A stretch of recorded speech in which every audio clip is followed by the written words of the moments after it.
બોલો શ્રી કૃષ્ણ કનૈયા લાલ કી જય। દ્વારિકાધીશ કી જય। करारविन्देन पदारविन्दम् मुखारविन्दे विनवेशयन्तम् वाटास्य पतरस्य पुटे शयानम् बालमुकुन्द मनसा स्मरामि। श्रीकृष्ण राधा वर गोकुलेश गोपाल गोवर्धननाथ विष्णु जीव हे पिबसवामृतमेतदेवा। बोलो गोविंद दामोदर माधवेति गोविंद दामोदर माधवेति। सच्चिदानंद रूपाय विश्वत्पत्यादिहेतवे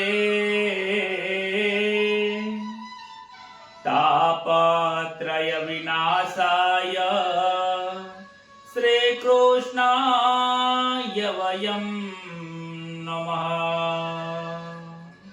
प्रथम नमो गुरुदेवने लरिला रिला गोपाल मात पिता ने वंदन करो राखो चरणिमा। हे जी हरि गुरु संत सो पधार जो कथा कहो मम मति अनुसार प्रेम स्वरूप परमात्मानी सुनो भागवत महापुराण। मंगल दिवस याजनो मंगल सौनो थाय सौ संतो हरि भक्तो ने दास जय सना प्रणाम। सौ संतो हरि भक्तो ने दास जय सना प्रणाम।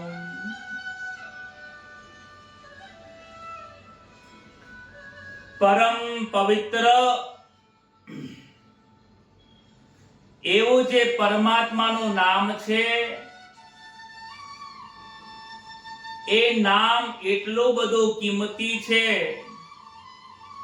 કે જે આટલો કિંમતી રત્ન પોતાની પાસે છે છતાં પણ એની ઓળખાણ નથી। આ કિંમતી રત્ન પોતાની પાસે હોવા છતાં પણ આ જીવાત્મા દુખી થાય છે।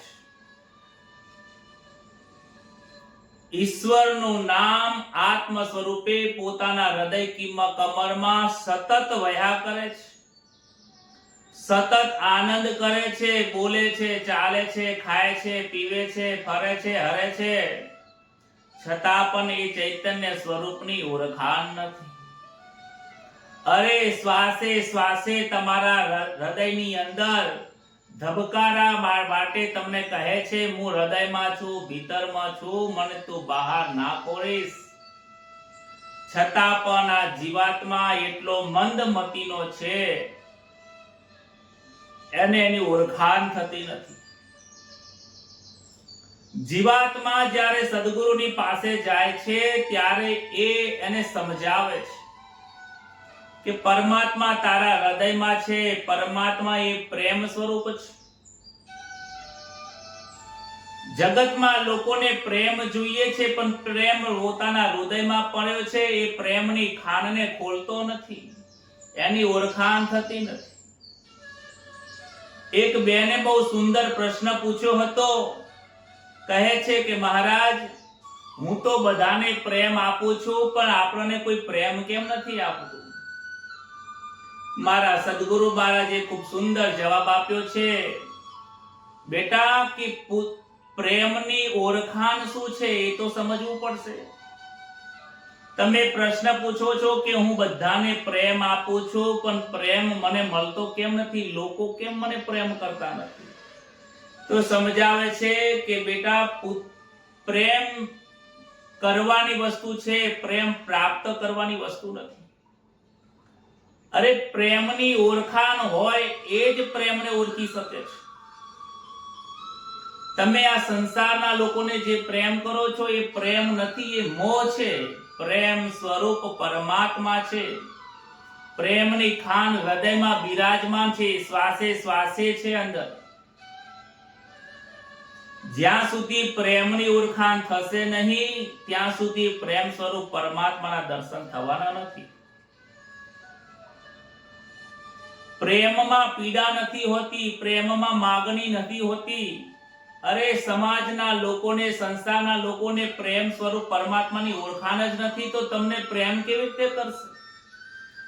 જે સાધુઓ છે, જે સંતો છે, જેને પ્રેમ સ્વરૂપ પરમાત્માની ઓળખાણ કરી છે, એ લોકો તો બધાએ સર્વત્ર પરમાત્માને દર્શન કરીને પ્રેમ પીરસી રહ્યા છે, આપ્યા જ કરે છે, પ્રેમનું મહાદાન કરે છે. એ ક્યારે અપેક્ષા રાખતા નથી. એટલે શંકર મહારાજે એમના એક સુંદર ભજનમાં ગાયું છે. શંકર વેરે ફૂલડારે વાગે જડના કારજે રે જે સાધો જનને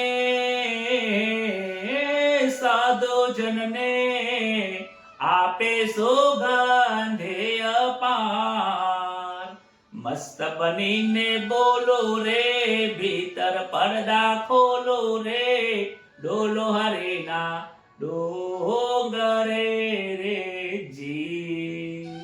હરિનો જે ડુંગરો છે એ પ્રેમ સ્વરૂપ, આત્મ સ્વરૂપ, એ આપણા હૃદયમાં બિરાજમાન છે. એ દ્વારને ખોલી દો. સદગુરુ જ્યારે જ્ઞાન આપે છે ત્યારે સર્વત્ર પરમાત્મા દેખાય છે, તો એ પરમાત્માને પ્રેમ સ્વરૂપ દાન કરી દો. એ સાધુઓ જે છે, જે સંતો છે, સાચા સંતો, એ સર્વને સુગંધી આપે છે, સર્વને પ્રેમ પીરસે છે. એ પ્રેમની અપેક્ષા રાખતા નથી. પરંતુ જે જડ લોકો છે, જેને પ્રેમની ઓળખાણ નથી, એમને તો આ સાધુઓ અને સંસારિયાની, જે મીરાબાઈ, નરસિંહ મહેતા, શંકર મહારાજ, એમના પદો એમના હૃદય ઉપર વાગે છે. એ તો પ્રેમરૂપી ફૂલ વેરી રહ્યા છે. છતાં પણ જે સાધુઓ છે, જે એકદેશી છે, એમને આનંદ આપે છે. પ્રેમની ઓળખાણ છે, એમને આનંદ આપે છે. જેને પ્રેમની ઓળખાણ નથી, એ સંસારિયાને તો આ વાતો બહુ ખોટી લાગે છે. આ ભાગવતનું જે પ્રેમ સ્વરૂપ પરમાત્માનું જ્ઞાન છે, એ બધાના હાથમાં આવે એવું નથી. ઘણા લોકોને તો હૃદયમાં વાગે કે જયેશભાઈ મહારાજ જે કથા કરે છે, મને સંબોધીને જ કરે છે. એ જડ લોકોને તો હૃદયમાં વાગે છે. પણ જે તમારા જેવા પ્રેમી અને આનંદ સ્વરૂપ છે, દરરોજ 1 કલાક આવીને આ કથાનું રસપાન કરે છે, સુગંધી આપે છે. સુગંધ આવે છે એટલે તો બેઠા છો. બોલો રાધે રાધે. આવે છે ને સૌને સુગંધી? સાધો જનને, કેટલો શબ્દ મસ્ત છે. સુગંધી આપે અપાર. સાધુ જનને તો સુગંધી જ આપે છે. એ સુગંધની પ્રાપ્ત ગોપીઓએ કરી છે. એ સુગંધની પ્રાપ્તિ અક્રૂરે કરી છે, ગોપીઓએ કરી છે, ત્યારબાદ ઉદ્ધવજીએ કરી છે. વ્રજના અંદર જેટલા લોકો રહે છે, બધાને પ્રેમ પ્રેમ પ્રેમના ફૂલડાઓ વેરી દીધા છે. કૃષ્ણ એટલા બધા પ્રેમના ફૂલ વેર્યા છે, એની સુગંધી આજે 5100 વર્ષો થઈ ગયા છે, છતાં પણ આજે આપણે 9 ને 15 મિનિટે કથા સાંભળીએ છીએ. 10મા સ્કંદની કથા 2 ભાગમાં આપેલી છે, ઉત્તરાર્ધ અને પૂર્વાર્ધ. એમાં પૂર્વની કથા પૂર્ણ થઈ છે, ઉત્તરાર્ધની કથા આવે છે. શ્રી કૃષ્ણ મથુરાના રાજા બન્યા છે. ત્યારબાદ શ્રી કૃષ્ણએ કંસની જે બે પત્ની છે અસ્તિ અને પ્રાપ્તિ, આ બંને જણ વિધવા થઈ ગયા. ત્યારબાદ એમના પિતા જરાસંઘની પાસે પહોંચી ગયા. જરાસંઘને ખૂબ દુઃખ થયું છે, મારી દીકરીઓ વિધવા થઈ છે, માટે શ્રી કૃષ્ણની ઉપર મથુરા ઉપર ચડાઈ કરે છે. શ્રી કૃષ્ણએ જરાસંઘને 17 વખત હરાવ્યો છે. ત્યારબાદ જરાસંઘ જીતી નથી શકતો ત્યારે એક કાલ નેમીની સાથે આવે છે. આ જરાસંઘ કોણ છે સમજવાની જરૂર છે. જરા કહેતા વૃદ્ધાવસ્થા. જ્યારે આપણી વૃદ્ધાવસ્થા આવે છે ને, એ તો જરા આવી ગઈ ને, કે હવે જર્જરિત થઈ ગયું છે. એ જર્જરિત જ્યારે એનાથી કામ થતું નથી ત્યારે કાલનેમી નામના રાક્ષસની સાથે આવે છે. કાલને લઈને આવે છે, સમયને લઈને આવે છે. ત્યારે આ વૃદ્ધાવસ્થા શરીરને લઈને જાય છે. કાલનેમી ની સાથે આવે છે. ભગવાને વિચાર કર્યો કે જરાસંઘને જો હું હવે અત્યારે હું મારી દઈશ તો બીજા ઘણા બધા પૃથ્વી ઉપર પાપો કરી રહ્યા છે, રાજાઓને હું મારી નહીં શકું અને અલગ અલગ રાજાઓને શોધવા જવું પડશે. જરાસંઘને હાલ મારવો નથી, જ્યાં સુધી જે ત્યાં છે ત્યાં સુધી બીજા રાજાઓને હું મારું છું. જરાસંઘ જેટલી વખત યુદ્ધ કરવા આવે છે, જરાસંઘને હરાવી નાખે છે, પરંતુ એના મિત્રો જે છે બીજા રાજાઓ આયા છે એ રાજાનો નાશ કરી દે છે. ત્યારબાદ બલરામજી કહે છે કે આ 17 વખત નફ્ફટ થઈને આવ કરે છે, હવે હું શું કરું? કહે છે કે તમે હવે આ જગ્યા છોડવી પડશે. ત્યારબાદ આનર્ત દેશના રાજા જે રૈવત કરીને રાજા હતા, એમની પુત્રી રેવતી જોડે બલરામજીના લગ્ન થયા છે. ત્યારબાદ એમને ત્યાં રાજ્ય મળ્યું. શ્રી કૃષ્ણ કહે છે કે મોટા ભાઈ તમે આનર્ત દેશમાં જાઓ, હું પણ અહીંયા થોડું મારું કાર્ય પૂરું કરીને ત્યારબાદ ત્યાં આવું છું. શ્રી કૃષ્ણએ વિચાર કર્યો છે કે હવે મથુરામાં રહેવા જેવું નથી, જ્યાં અનેક પ્રકારના યુદ્ધ થતા હોય ત્યાં રહેવું નથી. હવે મારે પણ આનર્ત દેશમાં જવું છે. વિશ્વકર્માને બોલાવ્યા છે, આજ્ઞા કરી છે. કહે છે કે સમુદ્રની મધ્યમાં વિશાળ નગરી બનાવો અને ત્યાં મારે વસવાટ કરવો છે. ભગવાનની આજ્ઞા થતા દ્વારિકા સોનાની નગરી બનાવી છે. બધા યાદવોને ત્યાં રહેવા માટે જગ્યા આપી છે. ત્યારબાદ ત્યાં લોકો પહોંચીને કહે છે કે દ્વાર કહાં હૈ, દ્વાર કહાં હૈ? કારણ કે નગરી મોટી હતી, દ્વાર નાના હતા. કે દ્વાર દેખાતો નથી, આટલી મોટી નગરીમાં દરવાજો દેખાતો નથી, દ્વાર કહાં હૈ? એના ઉપરથી અપભ્રંશ થઈને આજે એ નગરીનું નામ દ્વારકા પડ્યું છે. આ શરીર પણ એક દ્વારકાની નગરી છે. અંદર દ્વારકાધીશ બિરાજમાન છે. આ નગરીમાં પણ 10 દરવાજાઓ છે. 2 આંખ, 2 કાન, નાક, મોઢું, નાભી, ઉપસ્થ અને કનગુદા અને છેલ્લે બ્રહ્મરદ્ર. આ 10 દરવાજાઓ છે. આત્મ સ્વરૂપ ચૈતન્ય આ 10 નગરીમાંથી જ આવે છે. 10 નગરીમાંથી એક ચલતી પકડે છે. કાર યૌવનને બ્રહ્માજીનું વરદાન હતું કે યાદવો તને ક્યારે મારી નહીં શકે. એટલે આ વરદાનને સાબિત કરવા માટે એ જરાસંઘ હવે કાલ નેમીને મોકલે છે, કાર યૌવનને મોકલે છે. કાર યૌવન લડવા માટે શ્રી કૃષ્ણની સાથે આવે છે. શ્રી કૃષ્ણ અને કાલ યૌવન સાથે યુદ્ધ થયું છે. યુદ્ધ થતા થતા યુદ્ધમાંથી શ્રી કૃષ્ણ રણ છોડીને નીકળી ગયા છે. કાલ યૌવન કહે છે હે રણછોડ, કહે છે કે તું રણ છોડીને યુદ્ધના ભૂમિ છોડીને કેમ જાય છે? યુદ્ધની રણની ભૂમિ છોડી માટે એમનું નામ પડ્યું છે રણછોડ રાય. બોલો શ્રી રણછોડ રાય ભગવાન કી જય.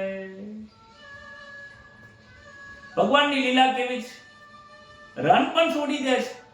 રણમાં પ્રતિજ્ઞા પણ તોડી દે, પ્રતિજ્ઞા પણ ભક્તોની પ્રતિજ્ઞા પણ પાલન કરવા માટે અસ્ત્ર પણ પકડી લે છે. ભગવાન શ્રી કૃષ્ણની કથાને સમજવું બહુ અધિકારી લોકો હોય એ જ સમજી શકે. ત્યારબાદ એ દોડતા દોડતા શ્રી કૃષ્ણ આગળ જાય છે, પાછળ કાળ યૌવન આવે છે. શ્રી કૃષ્ણ ત્યારબાદ કહે છે કે જ્યાં મુચકુંદ રાજા સૂઈ રહ્યા હતા, ગિરનારની ગુફાઓમાં ગયા છે. અને ગિરનારની ગુફામાં મુચકુંદ રાજા આરામ કરી રહ્યા છે. એના ઉપર શ્રી કૃષ્ણએ પોતાનો પીતાંબર અને જે ખેસ હતો એ મુચકુંદ રાજા ઉપર આરામ કરતા હતા એના પર ઢાંકી દીધો અને પાછળ જઈને સંતાઈ જાય છે. મુચકુંદ રાજા દેવોની સહાયતા માટે ગયા હતા સ્વર્ગલોકમાં અને અનેક વર્ષો સુધી યુદ્ધ કર્યું અને દેવોને સહાય કર્યા પછી દેવોએ એમને આશીર્વાદ આપ્યા છે કે હવે મને ઊંઘ આવે છે, આરામ કરવો છે.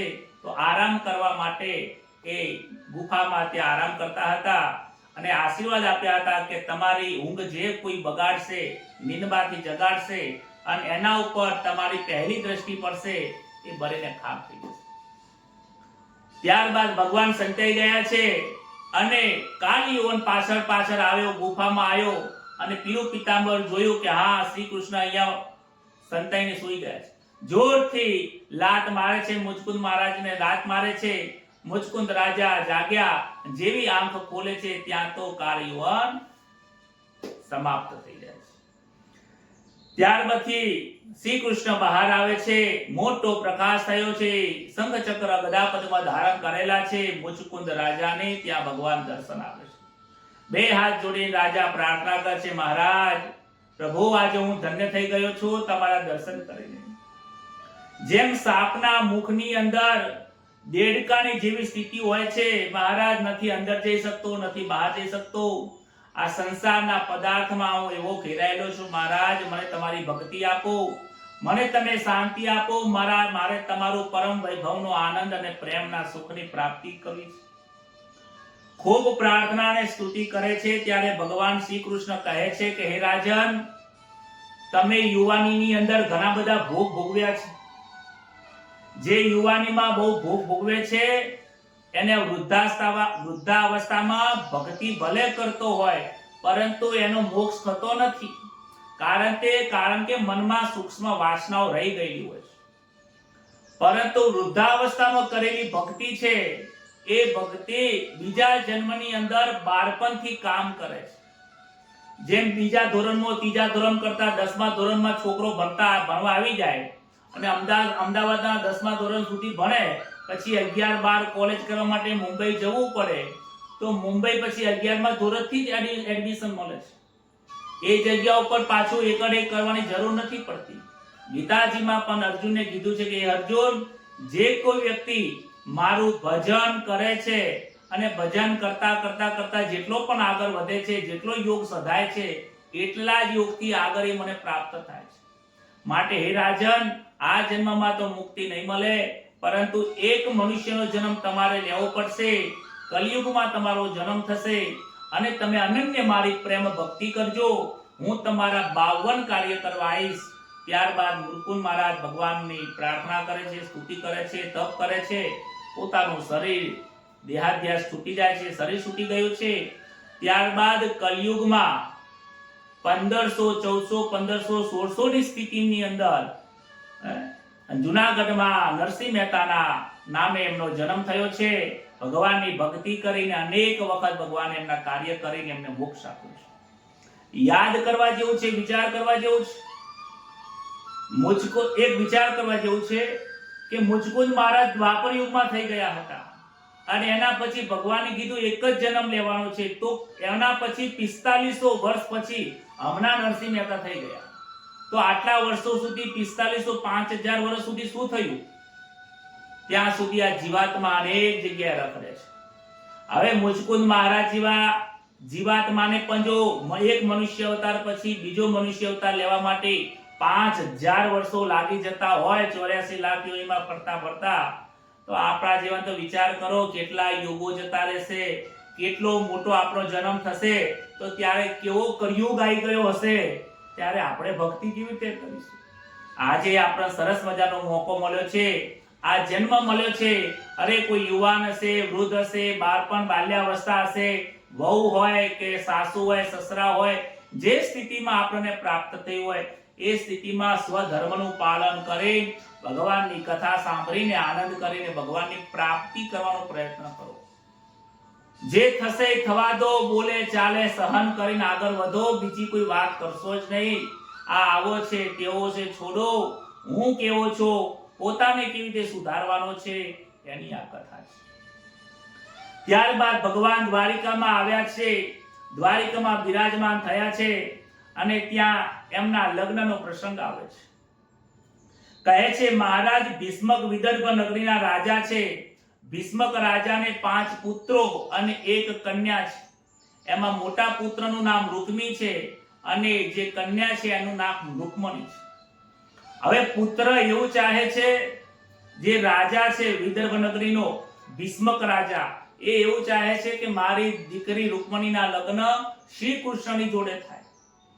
પરંતુ એનો જે ભાઈ છે એ વિચારે છે કે મારી બહેનના લગ્ન હું શિશુપાલ જોડે લગ્ન કરાવું. શિશુપાલ બહુ મોટો રાજા છે અને મારે પણ મિત્રતા છે. જો મિત્ર સાથે એના લગ્ન થશે તો ગમે ત્યારે મને એની મિત્રતા કામ લાગશે. આવું વિચારે છે. ઘણી વખત આજના મા બાપ પણ એવું વિચારતા હોય કે બહુ પૈસાદાર ને બહુ એવું ઘર હશે ને તો આપણા છોકરાને ધંધો કરવો હશે તો ત્યાં કામ લાગશે. બોલે એમાં દીકરીના સાસરિયામાં સ્વાર્થ જોતા હોય છે. એમાં કલ્યાણ થતું નથી. દીકરીનું કલ્યાણ ક્યાં થાય છે વિચારો. રુક્મણીને ખબર પડી કે મારો ભાઈ જબરજસ્તીથી શિશુપાલ જોડે લગ્ન કરાવશે. શિશુપાલ કામી મનુષ્ય છે. રુક્મણીને રાણી થવું નથી. એને તો કોઈ સુખની ઈચ્છા નથી. એને તો ભગવાન શ્રી કૃષ્ણ જોડે લગ્ન કરવા છે. રુક્મણીનો રોજનો નિયમ હતો કે દરરોજ બ્રાહ્મણોને ભોજન કરાવી, બ્રાહ્મણની પૂજા કર્યા પછી જ પોતે ભોજન કરે છે. આવો એનો બાળપણનો એક નિયમ હતો. માટે એના પિતાજીએ એના અંતઃપુરમાં એટલે એના રૂમમાં એક બ્રાહ્મણને આવવાની આજ્ઞા આપી હતી કે બપોરનો સમય થાય એટલે એક બ્રાહ્મણ આવે, એની પૂજા કરે, દક્ષિણા આલે, પ્રસાદ ધરાવે, જમાડે, પછી નીકળી જાય. અંતઃપુરનો મતલબ થાય છે જેમ આપણે બેડરૂમ કહીએ છીએ ને, એવી જ રીતે એમનો એક ભવન હતો, રૂમ હતો રુક્મણીનો.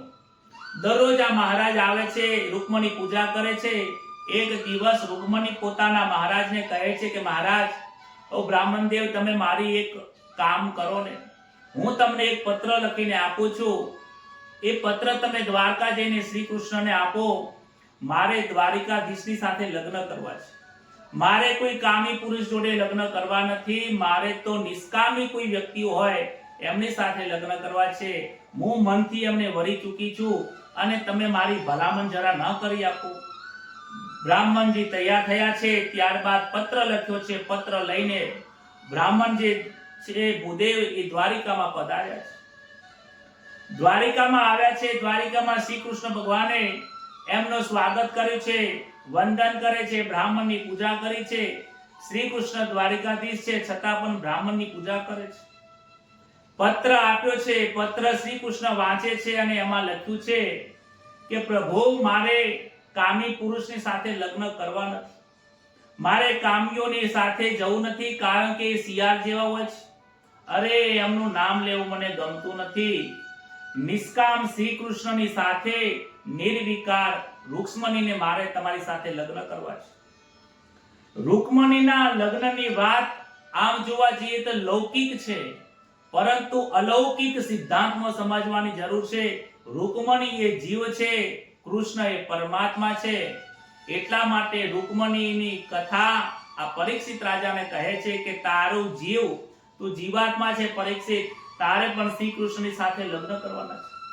આપણી જે ચેતના છે, આપણું જે મન છે, બુદ્ધિ છે, ચિત્ત છે, જે સુરતા છે, જે સુરતા સંસારમાં રમી રહી છે, એમાંથી એને બહાર કાઢીને પરમાત્માના સાથે મિલન કરવાનું છે. પરમાત્માની સાથે સુરતાના લગ્ન કરવાના છે. આ જ કથા, આ જ ભાગવતનો મુખ્ય હેતુ છે. સુખદેવજીએ પરીક્ષિતને સમજાવ્યું છે. પરીક્ષિતને આનંદ થયો છે. કહે છે કે વ્યક્તિમાં સુંદરતા ભાસે છે, ઈશ્વરની સુંદરતા સદગુણોથી ભાસે છે. રુક્મણીના પત્ર રુક્મણીએ 7 શ્લોકમાં વર્ણન કર્યું છે. વ્યાસ મુનિએ 2 અધ્યાયમાં વર્ણન કર્યું છે અને એકનાથ મહારાજે 18 અધ્યાયની અંદર એનું વર્ણન કર્યું છે.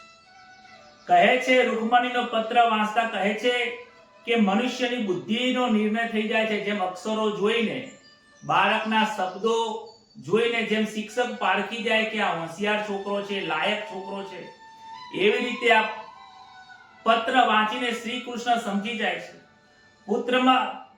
પત્રમાં લખેલું છે, મારે કામની જરૂર નથી, મારે તમારા પ્રેમની જરૂર છે. કહે છે કે તમારા સદગુણો સાંભળીને, એક વખત પત્રમાં લખ્યું છે કે પ્રભુ તમારા સદગુણો એક વખત અમારા મહારાજ જોડે મેં સાંભળ્યા હતા. તમારા સદગુણો સાંભળ્યા પછી મારું મન, મારું ચિત્ત તમે ચિત્ત મારું ચોરી લીધું છે.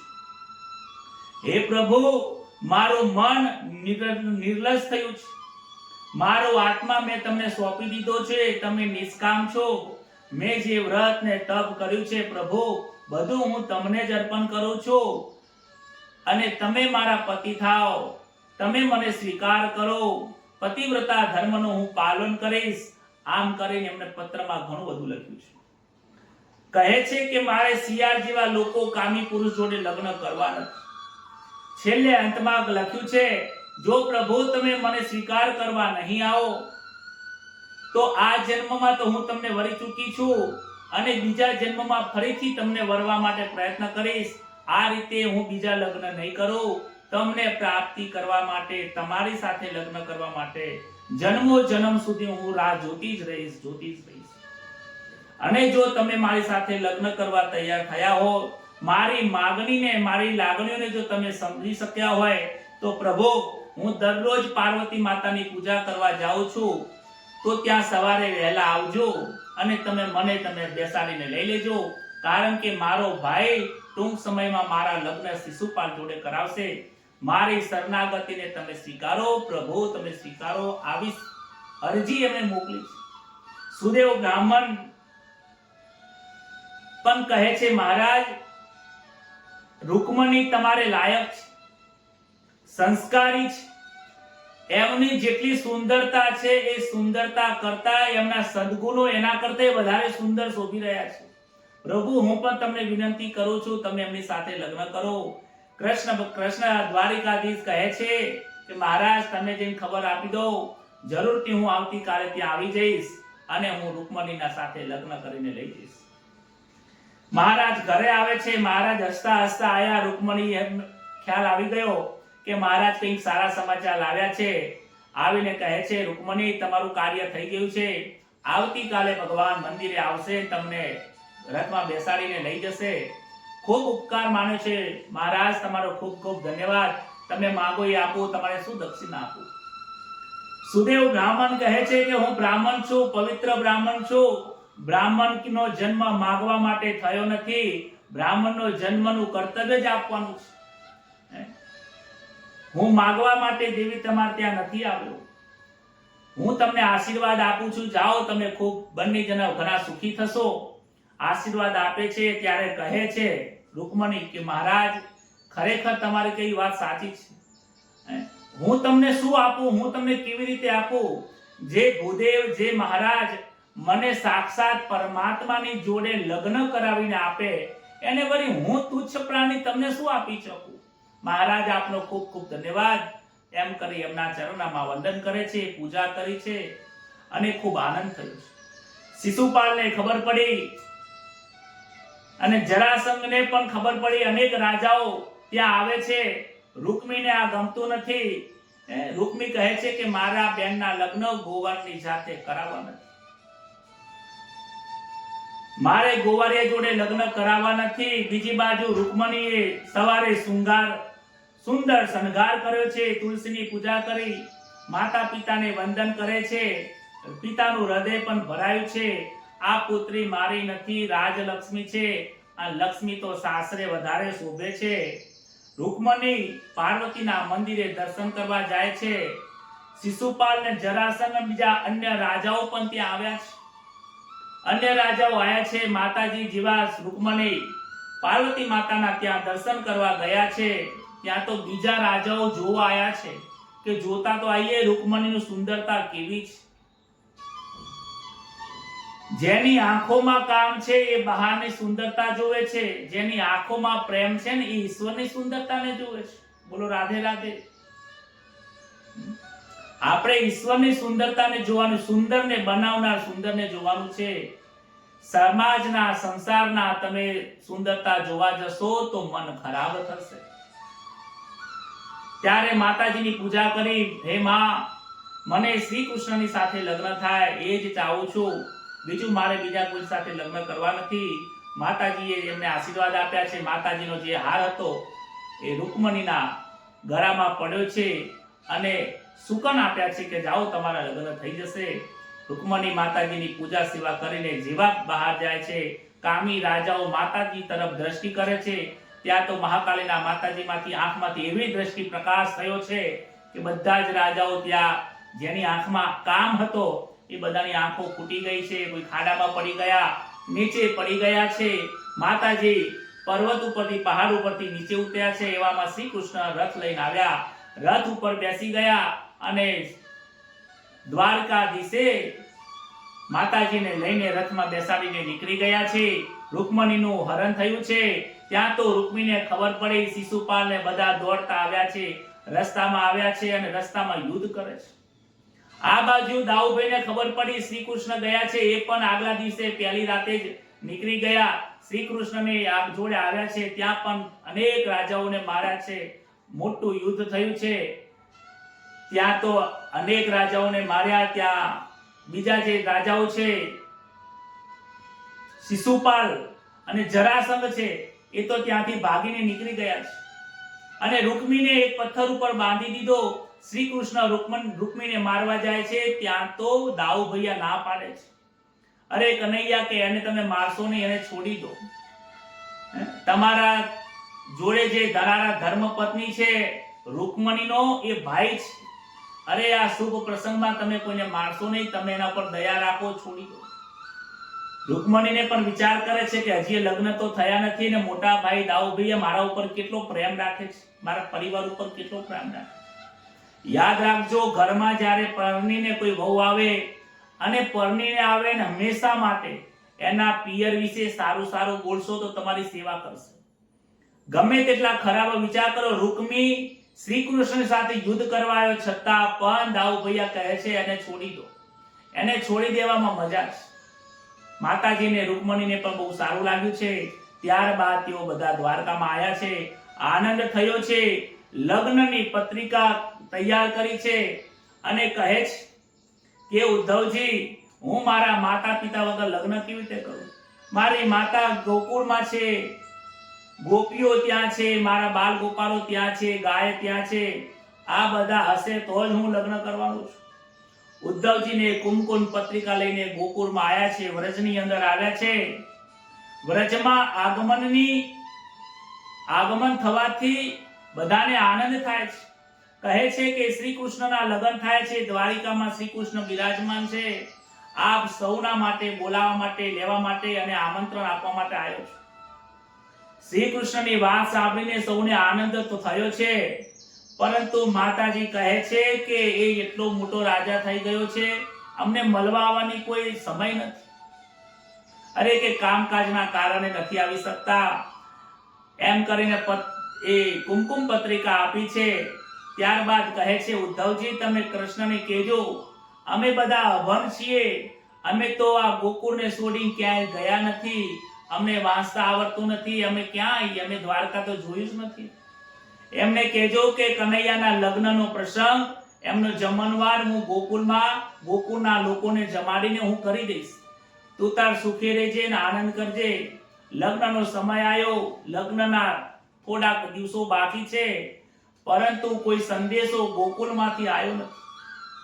ગોકુળથી કોઈ સંદેશો આવ્યો નથી. માટે કૃષ્ણને ખબર પડે ત્યારે દ્વારિકાધીશ શ્રી કૃષ્ણ અને બલરામની સાથે ગોકુળમાં આવ્યા છે. ભાગવતમાં આમ તો આગમનની કોઈ કથા નથી આપેલી, પરંતુ અલગ અલગ બીજા કોઈ ગ્રંથોમાં આની કથા આપેલી છે કે દ્વારિકાધીશ અને બલરામજી બંને જણ ત્યાં આવ્યા છે. ત્યાં તો આવ્યા પછી ખૂબ આનંદ થયો છે. દૂરથી કનૈયાને જોઈને માતા દોડતા આવે છે અને ગળે લગાયા છે. જ્યારે ગોકુળમાં આવ્યા ત્યારે જે સોનાનો મુગટ હતો એ રથમાં મૂકી દીધો છે અને મોરની પીંછી ધારણ કરી છે. જે દ્વારિકાધીશના કપડા હતા એ સાદા કપડા કરીને આ ગોકુળમાં આવ્યા છે. શ્રી કૃષ્ણ અને બલરામજીએ માતાએ એમની નજર ઉતારી છે, મોટો ઉત્સવ કર્યો છે અને એક આનંદ થયો છે, કહે છે કે માં મને ક્ષમા કરજો, મને આવતા બહુ વાર લાગી ગઈ છે. દ્વારકા અને મથુરાનું એટલું મોટું કાર્ય કરવામાં રાજ્યનો કારભાર સંભાળવામાં માં મને ખરેખર આવતા બહુ મોડું થઈ ગયું. માં મને ક્ષમા કરો. માતા પર મોટું દયાળુ દિલ છે ને, કોઈ વાંધો નહીં બેટા, કોઈ વાંધો નહીં. ત્યારબાદ કહે છે કે હું તમને લેવા આવ્યો છું, તમારા વગર હું લગ્ન કરવાનો નથી. ત્યારબાદ પૂરા ગોકુળને લઈને, ગોવાળિયાઓને, ગોપીઓને, રાધાજીને સૌને લઈને, માતા પિતાને લઈને દ્વારકા આવ્યા છે. દ્વારકામાં મોટો ઉત્સવ થયો છે. શ્રી કૃષ્ણ અને રૂકમણીના ત્યાં લગ્ન થયા છે. લગ્ન સુખ શાંતિથી સંપન્ન થયા. ત્યાં તો એમના પિતાજી આયા છે અને એમને પણ ઘણા બધા આશીર્વાદ આપ્યા. ગોપીઓ જ્યાં બિરાજમાન હતા, જ્યાં રોકાયા હતા, એ જગ્યા ઉપર ગોપીઓ ત્યાં આરામ કરે છે, વિશ્રામ કર્યો હતો. એ જગ્યા પર હરે કૃષ્ણ બોલતા બોલતા તન્મય થયા છે. ગોપીઓના શરીર ત્યાં સુકાઈ ગયા છે અને એ શરીરની જે માટીમાંથી જે તલાવ બન્યું છે એ આજે ગોપી ચંદન તરીકે, જે માટી છે ગોપી ચંદન તરીકે ઓળખાય છે. અને રૂકમણી અને દ્વારિકાધીશ એ અત્યારે માધુપુરની અંદર એમને ત્યાં રોકાણા છે. દ્વારકામાં તે રહેતા નથી. દ્વારકાની બાજુમાં એક માધુપુરી ગામ છે, ત્યાં રહે છે. કારણ કે તેમને એક ઋષિનો શ્રાપ મળ્યો હતો. ત્યારબાદ શ્રી કૃષ્ણના બીજા લગ્ન સત્યભામા સાથે, ત્રીજા લગ્ન જાંબવતી, મિત્રવૃંદા, લક્ષ્મણાજી, સાતમો લગ્ન નાગનજીત અને આઠમો લગ્ન ભદ્રા સાથે થાય છે. આ 8 લોકો જોડે એમના લગ્ન થયા છે. 8 એમની અષ્ટપટરાણીઓ છે. આ અષ્ટપટરાણી એ જ 8 પ્રકૃતિઓ છે. અષ્ટ પ્રકૃતિ જે ગીતામાં કીધી છે એ જ 8 પ્રકૃતિ સાથે લગ્ન છે. વિચાર કરવા જેવો છે કે જે 8 પ્રકૃતિ છે એ પરમાત્માથી જ ઉત્પન્ન થઈ છે, આ માયાની અંદર જ રહેલી છે. ત્યારબાદ રૂકમણીને ત્યાં પ્રદ્યુમ્નનું પ્રાગટ્ય થયું છે અને સંબાસુરનો રાક્ષસનો વધ થયો છે. ત્યારબાદ શ્રી કૃષ્ણના 16,000 રાણીઓ જોડે લગ્ન થયા છે. 16,000 કન્યાઓ સાથે એમના લગ્ન થયા છે. આ 16,000 કોણ છે? કે જે વેદોની ઋચાઓ છે, વેદોના જે મંત્ર છે, એ એક મંત્રના જન્મ, એ દરેક મંત્રના અલગ અલગ ઋષિઓ છે, દરેક મંત્રના અલગ અલગ છંદ છે અને દરેક મંત્રના અલગ અલગ દેવતાઓ છે. આ દરેક જે વેદોના મંત્રો છે એ પરમાત્માની પ્રાપ્તિ કરવા માટે મહિમા ગાય છે, પરંતુ મહિમા ગાઈ શકતા નથી. એટલે તો કહ્યું છે ને, નેતિ જે આ વેદ કહે છે, પરમાત્મા સુધી એ વેદો પણ પહોંચી શકતા નથી. ત્યારે એ વેદોમાંથી 16,000 ઋચાઓ નીકળે છે. એ 16,000 ઋચાઓ એક કન્યા, એક રાજાના ત્યાં જન્મે છે અને એ એક કન્યા જોડે શ્રી કૃષ્ણના લગ્ન થાય છે. કહેવાય છે કે ભૌમાસુર નામનો એક રાક્ષસ હતો, એને 16,000 આ કન્યાઓના એને બંદી બનાવી દીધા હતા. ભૌમાસુર નામનો રાક્ષસ એક કન્યાને બંદી કરતો હતો. એ બધી જ આ 16 વેદોની ઋચાઓ છે અને બંદી કર્યા પછી શ્રી કૃષ્ણને યાદ કરે છે અને ત્યારબાદ દ્વારિકાધીશ આવીને ભૌમાસુરનો વધ કર્યો છે અને આ 16,000 કન્યાઓને કેદમાંથી મુક્ત કરી. ત્યારબાદ એ કન્યાઓ પ્રાર્થના કરે છે કે પ્રભુ, હવે તમે અમને કેદખાનામાંથી છોડી દીધી, હવે અમારું શું થશે? અમે બધા નિરાધાર છીએ, હવે અમારું ઘર ક્યાં છે? અમે કોના આશ્રય જીવીશું? કનૈયો કહે છે કે ચિંતા કરવાની જરૂર નથી, તમે મારા સરને આવ્યા છો, જે મારા સરને આવે છે એનો સ્વામી હું જ છું. ત્યારબાદ 16,000 કન્યાઓના સાથે મનથી એમને પોતાના સ્વીકારી દીધા છે અને એક કન્યાઓને એક ભવન આપ્યા છે અને દરેક ભવનના અંદર દરેક કન્યાઓની જોડે એક કૃષ્ણ બિરાજમાન છે. આ સિદ્ધાંતને આજના લોકો સમજી શકે તેમ નથી. કહે છે કનૈયાને 16,000 રાણી હતી.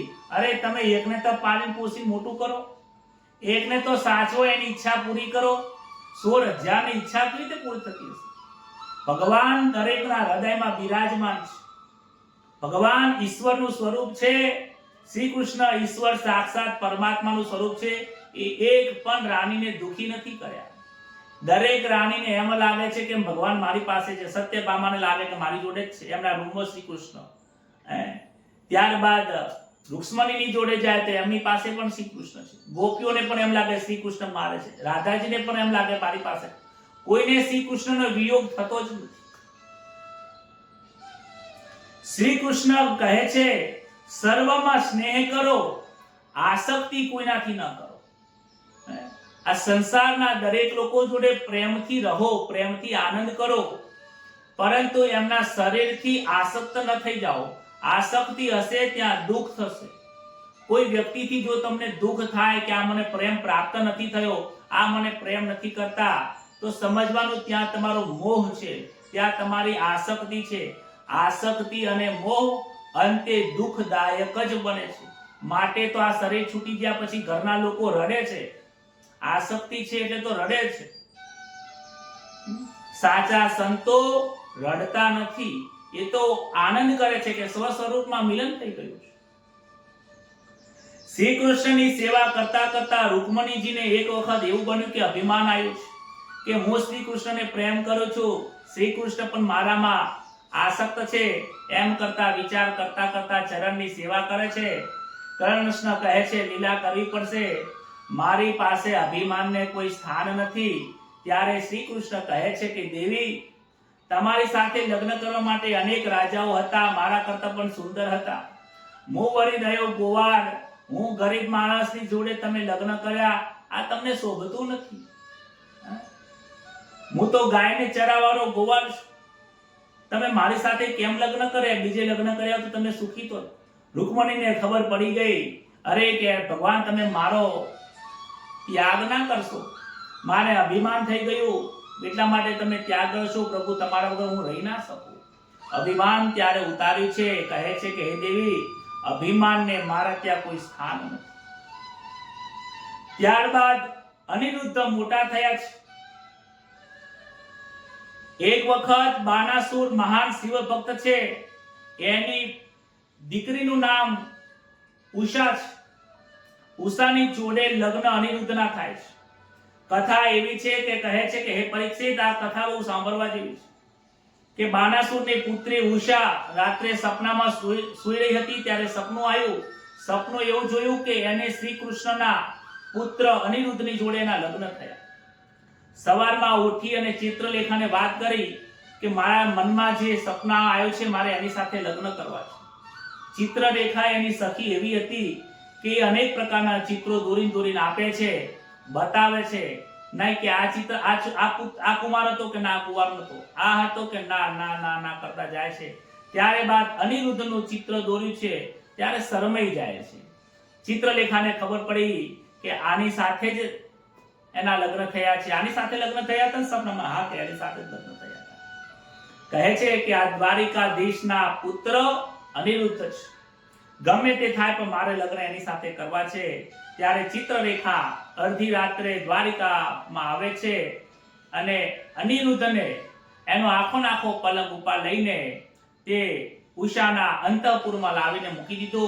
સવારમાં ખબર પડી કે અનિરુદ્ધ ઉષાને લેવા માટે આવ્યો છે. શ્રી કૃષ્ણને પણ ત્યાં ખબર પડી. ત્યારે સોનકપુરની અંદર શ્રી કૃષ્ણ પણ સવારમાં ઉઠીને જોવે છે કે અનિરુદ્ધને કોણ લઈ ગયું. ત્યારબાદ ખબર પડી કે અનિરુદ્ધ ઉષાની પાસે ગયો છે. ત્યારે બાનાસુર પણ યુદ્ધ કરવા આવ્યો, શ્રી કૃષ્ણ પણ યુદ્ધ કરે છે. બંનેની વચ્ચે યુદ્ધ થયું છે. શ્રી કૃષ્ણ લેવા આવ્યા છે અનિરુદ્ધને અને ઉષાને, અને બાનાસુર ત્યાં યુદ્ધ કરે છે. બાનાસુરને 1000 હાથ હતા, પણ ભગવાન શિવનો એ ભક્ત હતો, માટે એને સુદર્શન ચક્રથી મારતા નથી, પરંતુ એના 996 હાથ હતા એ કાપી દીધા છે. જે અયોગ્ય કામ કરતા હતા એ હાથ કાપી દીધા, અને જે 4 હાથથી ચતુર્ભુજના પૂજા કરતો હતો, ભગવાનની પૂજા કરતો હતો, એ 4 હાથ બાકી રાખ્યા છે. ત્યારબાદ અનિરુદ્ધ અને ઉષાને લઈને ઘરે આવ્યા છે. સૌને આનંદ થયો છે. નૃગ રાજાનો ત્યારબાદ ઉદ્ધાર કર્યો છે. સકામ કર્મનો અને નિષ્કામ કર્મનો બોધ આપ્યો છે. એક વખત એવું બન્યું કે નારદજી વિચાર કરે છે કે મનુષ્ય એક પત્ની રાખે છે તો આટલી સમસ્યા ઊભી થાય છે. શ્રી કૃષ્ણ 16,000 રાણીઓ અને 8 પટરાણી રાખે છે, એના ઘરની હાલત કેવી હશે? નારદ મુનિ દ્વારિકામાં આવે છે. દ્વારિકામાં આવે એટલે નારદ મુનિનું સ્વાગત કરે શ્રી કૃષ્ણ ભગવાન, પૂજા કરે છે, સ્વાગત કરે છે કે કેમ આવે તો બોલો આપનું આજનું આવવાનું કારણ. તો બસ મહારાજ આજ ભગવાન તમારા દર્શન કરવા આવ્યા છે. નારદ મુનિ દર્શન કરીને નીકળી ગયા, રૂક્ષ્મણીના મહેલમાં ગયા. ત્યાં તો રૂક્ષ્મણીની પણ જોડે ત્યાં બેસી રહ્યા છે. ભગવાન અંતઃપુરમાં રૂક્ષ્મણી અને શ્રી કૃષ્ણ બંને પલંગ ઉપર બેઠા હતા. કહે છે કે મહારાજ કે અહીંયા આવવાનું તમારું કારણ બસ કે તમારા દર્શન કરવા. ત્યારબાદ સત્યભામાને ત્યાં જાય છે. સત્યભામા જોયું ત્યાં પણ શ્રી કૃષ્ણ છે. શરમાઈ નીકળી જાય છે. ત્યારબાદ ભોજન કક્ષમાં જાય છે. ભોજન કરવામાં ભગવાન શ્રી કૃષ્ણ ભોજન કરે છે. અલગ અલગ જેટલા પણ મહેલમાં જાય છે ત્યાં શ્રી કૃષ્ણ અને દર્શન થાય છે. ત્યારબાદ શ્રી કૃષ્ણને લાગ્યું, દ્વારકાધીશને લાગ્યું કે નારદ મુનિને સમજાવવું પડશે. બાલ બ્રહ્મચારી થઈને અને દરેકના કમરામાં ફરે, દરેકના ઘરમાં જઈને ઝાંખી કરે, યોગ્ય નથી લાગતું. પોતાના સૈનિકોને બહાર કાઢ્યા, નારદ મુનિને પોતાની જોડે બેસાડ્યા. કહે છે કે નારદજી, તમને 2 હાથ જોડીને વંદન કરું છું, પરંતુ તમે તમારું સ્વ સ્વરૂપને ભૂલી ન જાઓ. તમે નારદ મુનિ છો, બ્રહ્મચારી છો, સંન્યાસી છો અને તમે બ્રહ્માજીના પુત્ર છો. અને બીજી રીતે જોવા જઈએ તો બ્રહ્માજી મારા પુત્ર છે. હવે ત્રીજી રીતે જોવા જઈએ કે તમે મારા પૌત્ર છો. પૌત્ર થઈને તમે જ્યારે સ્ત્રીઓના રૂમમાં જાઓ યોગ્ય નથી લાગતું.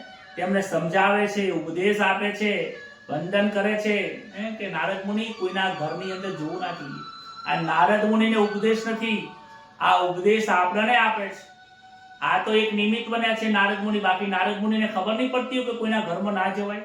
એ તો બાલ બ્રહ્મચારી છે. પરંતુ આ એક લીલા કરીને કહે છે કે કોઈના ઘરમાં ઝાંખી કરશો નહીં, કોઈના ઘરમાં જોશો નહીં કોણ શું કરે છે, શું છે શું નથી, જોશો નહીં. જો જોશો તો એમાં દોષ રહેલો છે. ત્યારબાદ નારદ મુનિ ત્યાંથી દર્શન કરીને નીકળી જાય છે. યુધિષ્ઠિર આવ્યા છે, રાજસૂય યજ્ઞ કરવા માટે આમંત્રણ આપે છે. કહે છે કે મારે રાજસૂય યજ્ઞ કરું છું, પ્રભુ તમે પધારો. આ બાજુ નારદજી પણ શ્રી કૃષ્ણને કહે છે કે જરાસંઘ અને શિશુપાલનું પાપ વધી ગયું છે. પ્રભુ તમે હવે આ પાપનો ભાર પૃથ્વી માતાને લાગે છે, એનો હવે તમે ઉદ્ધાર કરો. કહે છે કે પહેલા પાપને ઓછું કરવું પડશે, પછી આપણે યજ્ઞ કરવા જઈએ. ત્યારે શ્રી કૃષ્ણ, અર્જુન અને ભીમ ત્રણેય જણા બ્રાહ્મણનું રૂપ લઈને જરાસંઘની પાસે જાય છે. જરાસંઘની પાસે જઈને માગણી કરે છે, ભિક્ષા માંગે છે. અને ભિક્ષામાં કહે છે કે તમે અમારા આ બ્રાહ્મણ જોડે એટલે કે ભીમ જોડે તમે મલ યુદ્ધ કરો. જરાસંઘ તૈયાર થયો છે. ભીમ અને જરાસંઘનું મલ યુદ્ધ થયું છે. આ યુદ્ધ એટલું બધું ચાલ્યું કે અનેક દિવસ સુધી ચાલે છે. ન જરાસંઘ મરે છે અને ન ભીમને કંઈ થાય છે. ખૂબ વિચારવા જેવું છે. ત્યારે ભીમ કહે છે કે અરે કનૈયા, આ શું રોજ રોજ તમે જોયા કરો છો? એટલે જરાસંઘ મને મારે છે અને તમે બધું મને આ માર ખવડાવવા માટે જોઈ રહ્યા છો. કાંઈક કરો, કાંઈક યુક્તિ કરો. આમ જોઈ શું રહ્યા છો? શ્રી કૃષ્ણ કહે છે કે અરે ભીમ, હું તો યુક્તિ કરવા માંગુ છું, પણ તું યુદ્ધ કરતી વખતે મારા સામુ જોતો કેમ નથી? જે મારા સામુ જોતો નથી એને કંઈ ખબર પડતી નથી, એને જ્ઞાન પ્રાપ્ત થતું નથી. કાલે યુદ્ધ કરે તો મારા સામુ દ્રષ્ટિ રાખજે. આ દ્રષ્ટિનો સારાંશ એ છે કે તમે જે કાર્ય કરો ત્યાં લક્ષ્ય પરમાત્મામાં રાખીને કરો. પરમાત્માને લક્ષ્યમાં રાખીને કામ કરશો તો પરમાત્મા તમારા દરેક સમસ્યાનો હલ લાવી દેશે. પરમાત્માને વિમુખ કરીને કાર્ય કરશો તો એ સમસ્યાનો હલ આજે પણ આવવાનો નથી, કાલે પણ આવવાનો. બીજો દિવસ થયો, મલ્લ યુદ્ધ ચાલુ છે. શ્રી કૃષ્ણની સામે ભીમજી જોવે છે અને ત્યાં નીચે પડેલી એક ઝાડની ડાળખી રહે છે, એને વચમાંથી બે ચીરી દે છે અને નીચે મૂકી દીધા. ભીમજી સમજી ગયા. જરાસંઘ ઉપર પગ ઉપર એક પગ મૂક્યો, બીજો પગ ઊંચો કરીને બંને પગમાંથી વચમાંથી ચીરી દીધો છે અને ત્યાં જરાસંઘનું મૃત્યુ થયું છે. આ કથાનું રહસ્ય એવું છે કે અર્જુન જીવાત્મા છે, શ્રી કૃષ્ણ પરમાત્મા છે, ભીમ એ પ્રાણ છે. વૃદ્ધાવસ્થાના સમયે આ જીવાત્માને ઘણું દુઃખ થાય છે. જરાસંઘ રૂપી અનેક વૃદ્ધ આવે છે, દુઃખ આવે છે. પરંતુ આ જીવાત્માનું મન, ચેતના જ્યાં સુધી પરમાત્મામાં લીન નહીં થઈ જાય, પરમાત્મા સુધી દ્રષ્ટિ નહીં કરે, ત્યાં સુધી એને કંઈ પ્રાપ્ત થવાનું નથી. ત્યારબાદ રાજસૂય યજ્ઞમાં આવ્યા છે. યજ્ઞમાં આવીને કહે છે કે પહેલી પૂજા કોની કરીએ? પહેલી પૂજા કોની કરીએ? ત્યારે બધા જ ઋષિઓ કહે છે કે પ્રથમ પૂજા તમે શ્રી કૃષ્ણની કરો, ત્યારબાદ આપણે યજ્ઞની શરૂઆત કરીએ. શ્રી કૃષ્ણની પૂજા કરવાનો નિયમ લીધો અને શ્રી કૃષ્ણની પૂજા કરવા માટે જાય છે. ત્યાં તો શિશુપાલને આ ગમતું નથી. શિશુપાલ અનેક પ્રકારના એને ગાળો બોલે છે, અનેક પ્રકારના ના બોલવાના અપશબ્દો બોલે છે. આ યુધિષ્ઠિરને સારું લાગતું નથી. યુધિષ્ઠિર કહે છે, પ્રભુ આ આટલું બોલી રહ્યો છે, તમે સહન કેમ કરો છો? તમે કહેતા હો તો હું શિશુપાલને હાલત તલવારથી એનું મસ્તક કાપી નાખો. ભગવાન ના પાડે છે કે તું એને મારીશ નહીં. શિશુપાલની માતાને મેં વચન આપ્યું હતું, મેં મારા ફઈને વચન આપ્યું હતું કે જ્યારે એનો જન્મ થયો ત્યારે આકાશવાણી થઈ હતી કે જન્મ્યો ત્યારે એના હાથમાં 4 હાથ હતા અને 3 આંખો હતી. અને આકાશવાણી થઈ કે જેના ખોરામાં બાળક જાય અને આ ત્રીજા નંબરની આંખ નીચે પડી જાય, વધારાના હાથ પડી જાય, તો એને સમજવું કે એ વ્યક્તિના હાથેથી મૃત્યુ છે. અનેક રાજાઓ એને રમાડવા આવે છે, પરંતુ કોઈનાથી નહીં. મને થયું લાય હું રમાડવા જાઉં. હું શિશુપાલને રમાડવા ગયો ત્યારે એના જે વધારાના હાથ અને આંખો ખરી પડી. એટલે એની માતાને ખબર પડી કે આ શ્રી કૃષ્ણના હાથે મૃત્યુ થવાનો. ત્યારે એમની માતાએ મારી પાસેથી વચન લીધેલું કે મારા પુત્રની 100 ભૂલો તમે માફ કરજો, તમે એને મારતા નહીં. કૃષ્ણ પણ વચનથી બધાય છે કે મૈયા તમારો પુત્ર 100 વખત ભૂલ કરશે, નિંદા કરશે, હું જતી કરીશ, પણ 101મી ભૂલ જતી નહીં કરું. આ જીવાત્માને સમજાવે છે કે તમને 100 વખત હું સમજાવીશ, 100 વખત ભૂલ કરશો તો હું જતી કરીશ, ત્યારબાદ હું જતી કરીશ નહીં, ત્યારબાદ તમારે કર્મનું ફળ ભોગવવું જ પડશે. હવે વિચાર કરવાની, આપણી 100 ભૂલો પૂરી થઈ ગઈ છે કે હજી બાકી છે? 100 ની હજારો લાખો ભૂલો આપણે કરી છે, છતાં પણ ભગવાન ભૂલી જાય છે. જ્યારે આ ભાગવત આપણા હૃદયમાં ઉતરી જાય છે ત્યાં તો 100 ભૂલો થાય છે. ભગવાન એને મસ્તક સુદર્શન ચક્રથી મારી દીધો. બધાને આનંદ થયો છે, જય જયકાર થઈ છે. ત્યારબાદ રાજસૂય યજ્ઞ 1 વર્ષ સુધી ચાલે છે. 1 વર્ષ પછી રાજસૂય યજ્ઞ પૂર્ણ થયો. પાંડવો, દુર્યોધનને આ ગમતું નથી. કપટ કરીને પાંડવોને જુગાર રમવા માટે બોલાવ્યા, વનવાસ આપ્યો. ત્યારબાદ જમીનની માગણી કરી, જમીન ન આપી અને ત્યારબાદ યુદ્ધ મંડાનું છે. ત્યાં દુર્યોધનનો પણ નાશ થયો છે, અધર્મનો ત્યાં નાશ થયો અને સૌને ત્યારબાદ આનંદ થયો છે, ધર્મની રક્ષા થઈ છે. સુખદેવજી મહારાજ વર્ણન કરતા કહે છે કે હે પરીક્ષિત, ભાગવતની કથા તન્મય થવાની કથા છે. હવે જે તમને આગળની કથા કહું છું, એક એવા પ્રેમની કથા છે, એક એવા બ્રાહ્મણની કથા છે કે જે પવિત્ર બ્રાહ્મણ છે, પવિત્ર જીવન જીવ્યા છે, જેને કોઈ દિવસ કોઈની પાસે માગણી કરી નથી, સદાય ને સદાય માટે લોકોને પ્રેમ પીરસ્યો છે, જેને એક મિત્રનું મોટું ઉદાહરણ બનીને બેઠો છે. મિત્રનો પ્રેમ કેવો હોય છે એની એક કથા હું તમને કહું છું. આ કથા જીવનમાં બહુ હૃદયમાં ઉતારવા જેવી છે.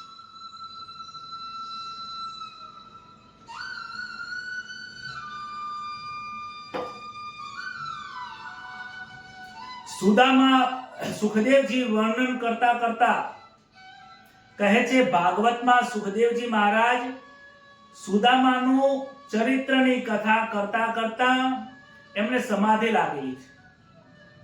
ભાગવતમાં 2 એવી કથા છે જ્યાં સુખદેવજી મહારાજને સમાધિ લાગે છે.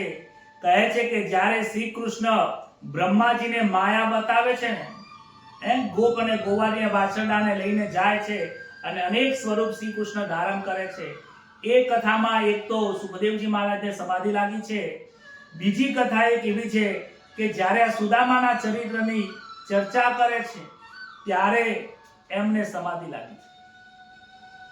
કહે છે કે સુદામા ભગવાનના ખાસ મિત્ર હતા। પોરબંદરમાં સુદામા બિરાજે છે। સુદામા પવિત્ર જીવન અને જીતેન્દ્રિય ગાળે છે। સુદામા મહાજ્ઞાની છે। 4 વેદ 18 શાસ્ત્ર, 4 વેદ 18 પુરાણ 6 શાસ્ત્રનો અભ્યાસ કર્યો છે। કહે છે જ્ઞાન અને ભક્તિમાં પૈસો મળતો નથી।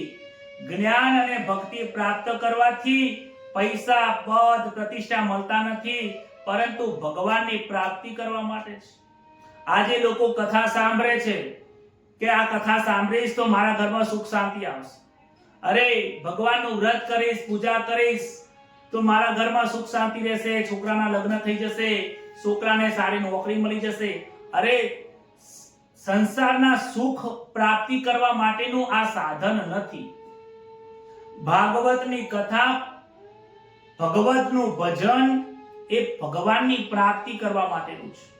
તમે એમ ચાહતા હો કે આ ભગવાનની કથા સાંભળવાથી છોકરાઓના લગ્ન થઈ જાય, એ આજે બનશે ને કઈ નહીં કાલે બનવાનું નથી। આ પ્રાપ્ત કરવાથી પ્રભુમાં તમને ભક્તિનો સ્ફુરણ થશે। કહે છે કે સુદામા ગરીબ બ્રાહ્મણ હતા, પરંતુ અહીંયા ગરીબ લૌકિક ભાષામાં વાપર્યું છે। ગરીબ એટલે આર્થિક રીતે, પૈસા અને ધનની દ્રષ્ટિએ ગરીબ છે, બાકી પોતાના પ્રેમ અને ભક્તિની અંદર તો સદાય અમીરી હતી એમનામાં। સુદામાને અજાચક્ર વ્રત હતું। કહે છે અજાચક્ર વ્રત હોય ને તો કોઈની જોડે મંગાતું નથી, હાથ લાંબો કરાતો નથી, અને એમણે નિશ્ચય કરેલો કે મારું જ્ઞાન પરમાત્માની પ્રાપ્તિ માટે જ હોવું જોઈએ, મારે આ જ્ઞાનથી પૈસા કમાવા નથી। તેના સિવાય પણ સુદામાને એક અપરિગ્રહ નામનું વ્રત પણ હતું। આ અપરિગ્રહનું વ્રત એવું છે કે ઘરમાં સૂર્યોદય થાય એના પછી જે પણ કોઈ વસ્તુ, ફળ ફૂલ વસ્તુ કોઈ ઘરમાં આપી જાય તો એ સાંજનો સૂર્યોદય થાય એની પહેલા પૂર્ણ કરી દેવાનું। એટલે ઘરમાં રાત્રિના સમયે ઘરમાં કોઈ વસ્તુ રાખવી નહીં, સવારના સૂર્યોદયથી સાંજના સૂર્યોદયમાં વસ્તુ વાપરી દેવી। જો વધારે હોય તો સત્કર્મ કરી દેવી, અને ઓછું હોય અને જરૂરિયાત હોય તો પોતાએ ગ્રહણ કરી લેવી। સંગ્રહ જે ના કરવો એનું નામ અપરિગ્રહ વ્રત છે। સુદામાની પત્નીનું નામ ભાગવતમાં બતાવ્યું નથી, પરંતુ બીજા કોઈ ઇતર ગ્રંથોની અંદર એમનું નામ સુશીલા આપેલું છે। સુશીલા જેવું નામ છે એવા જ એમના ગુણો છે। પહેરવા માટે એમની પાસે એક વસ્ત્ર છે। સ્નાન કરીને સુશીલા પણ સ્નાન કરીને એ જ વસ્ત્ર ભીનું પોતાના શરીર ઉપર જ સૂકવી દે છે। મહાન પતિવ્રતા નારી છે। ગરીબીના કારણે દરરોજ એમના ઉપવાસ થાય છે, છતાં પણ ક્યારેય કીધું નથી કે તમે વિદ્વાન બ્રાહ્મણ છો, ક્યાં કમાવા જાઓ, આવો એમના જીવનમાં ક્યારેય એમના પતિને કીધું નથી। ઘરમાં રહીને પતિ પત્ની સત્સંગ કરે છે, કૃષ્ણનું કીર્તન કરે છે। અરે આ સુદામા અને સુશીલાનો જે ગૃહસ્થાશ્રમ છે ને, એ જંગલમાં રહેલા મોટા મોટા સંન્યાસીઓને શરમ આપી દે, શરમાવી નાખે એવું આ ગૃહસ્થાશ્રમ છે। આ સંન્યાસીઓને તો એસી વાળી ઓફિસો હોય છે, ક્યાંય દુઃખ જ નથી, મોટી મોટી ગાડીઓ છે। અરે સુદામા જુઓ ગૃહસ્થાશ્રમમાં છે, જીવન સંન્યાસી જેવું છે। પતિ પત્ની એકલા છે, ઘરમાં શાંતિ નથી। પતિ પત્ની એકલા છે, 3 બાળકો છે। 3 બાળકો થયા પછી ખાવા પીવાની સમસ્યા ઊભી થાય છે।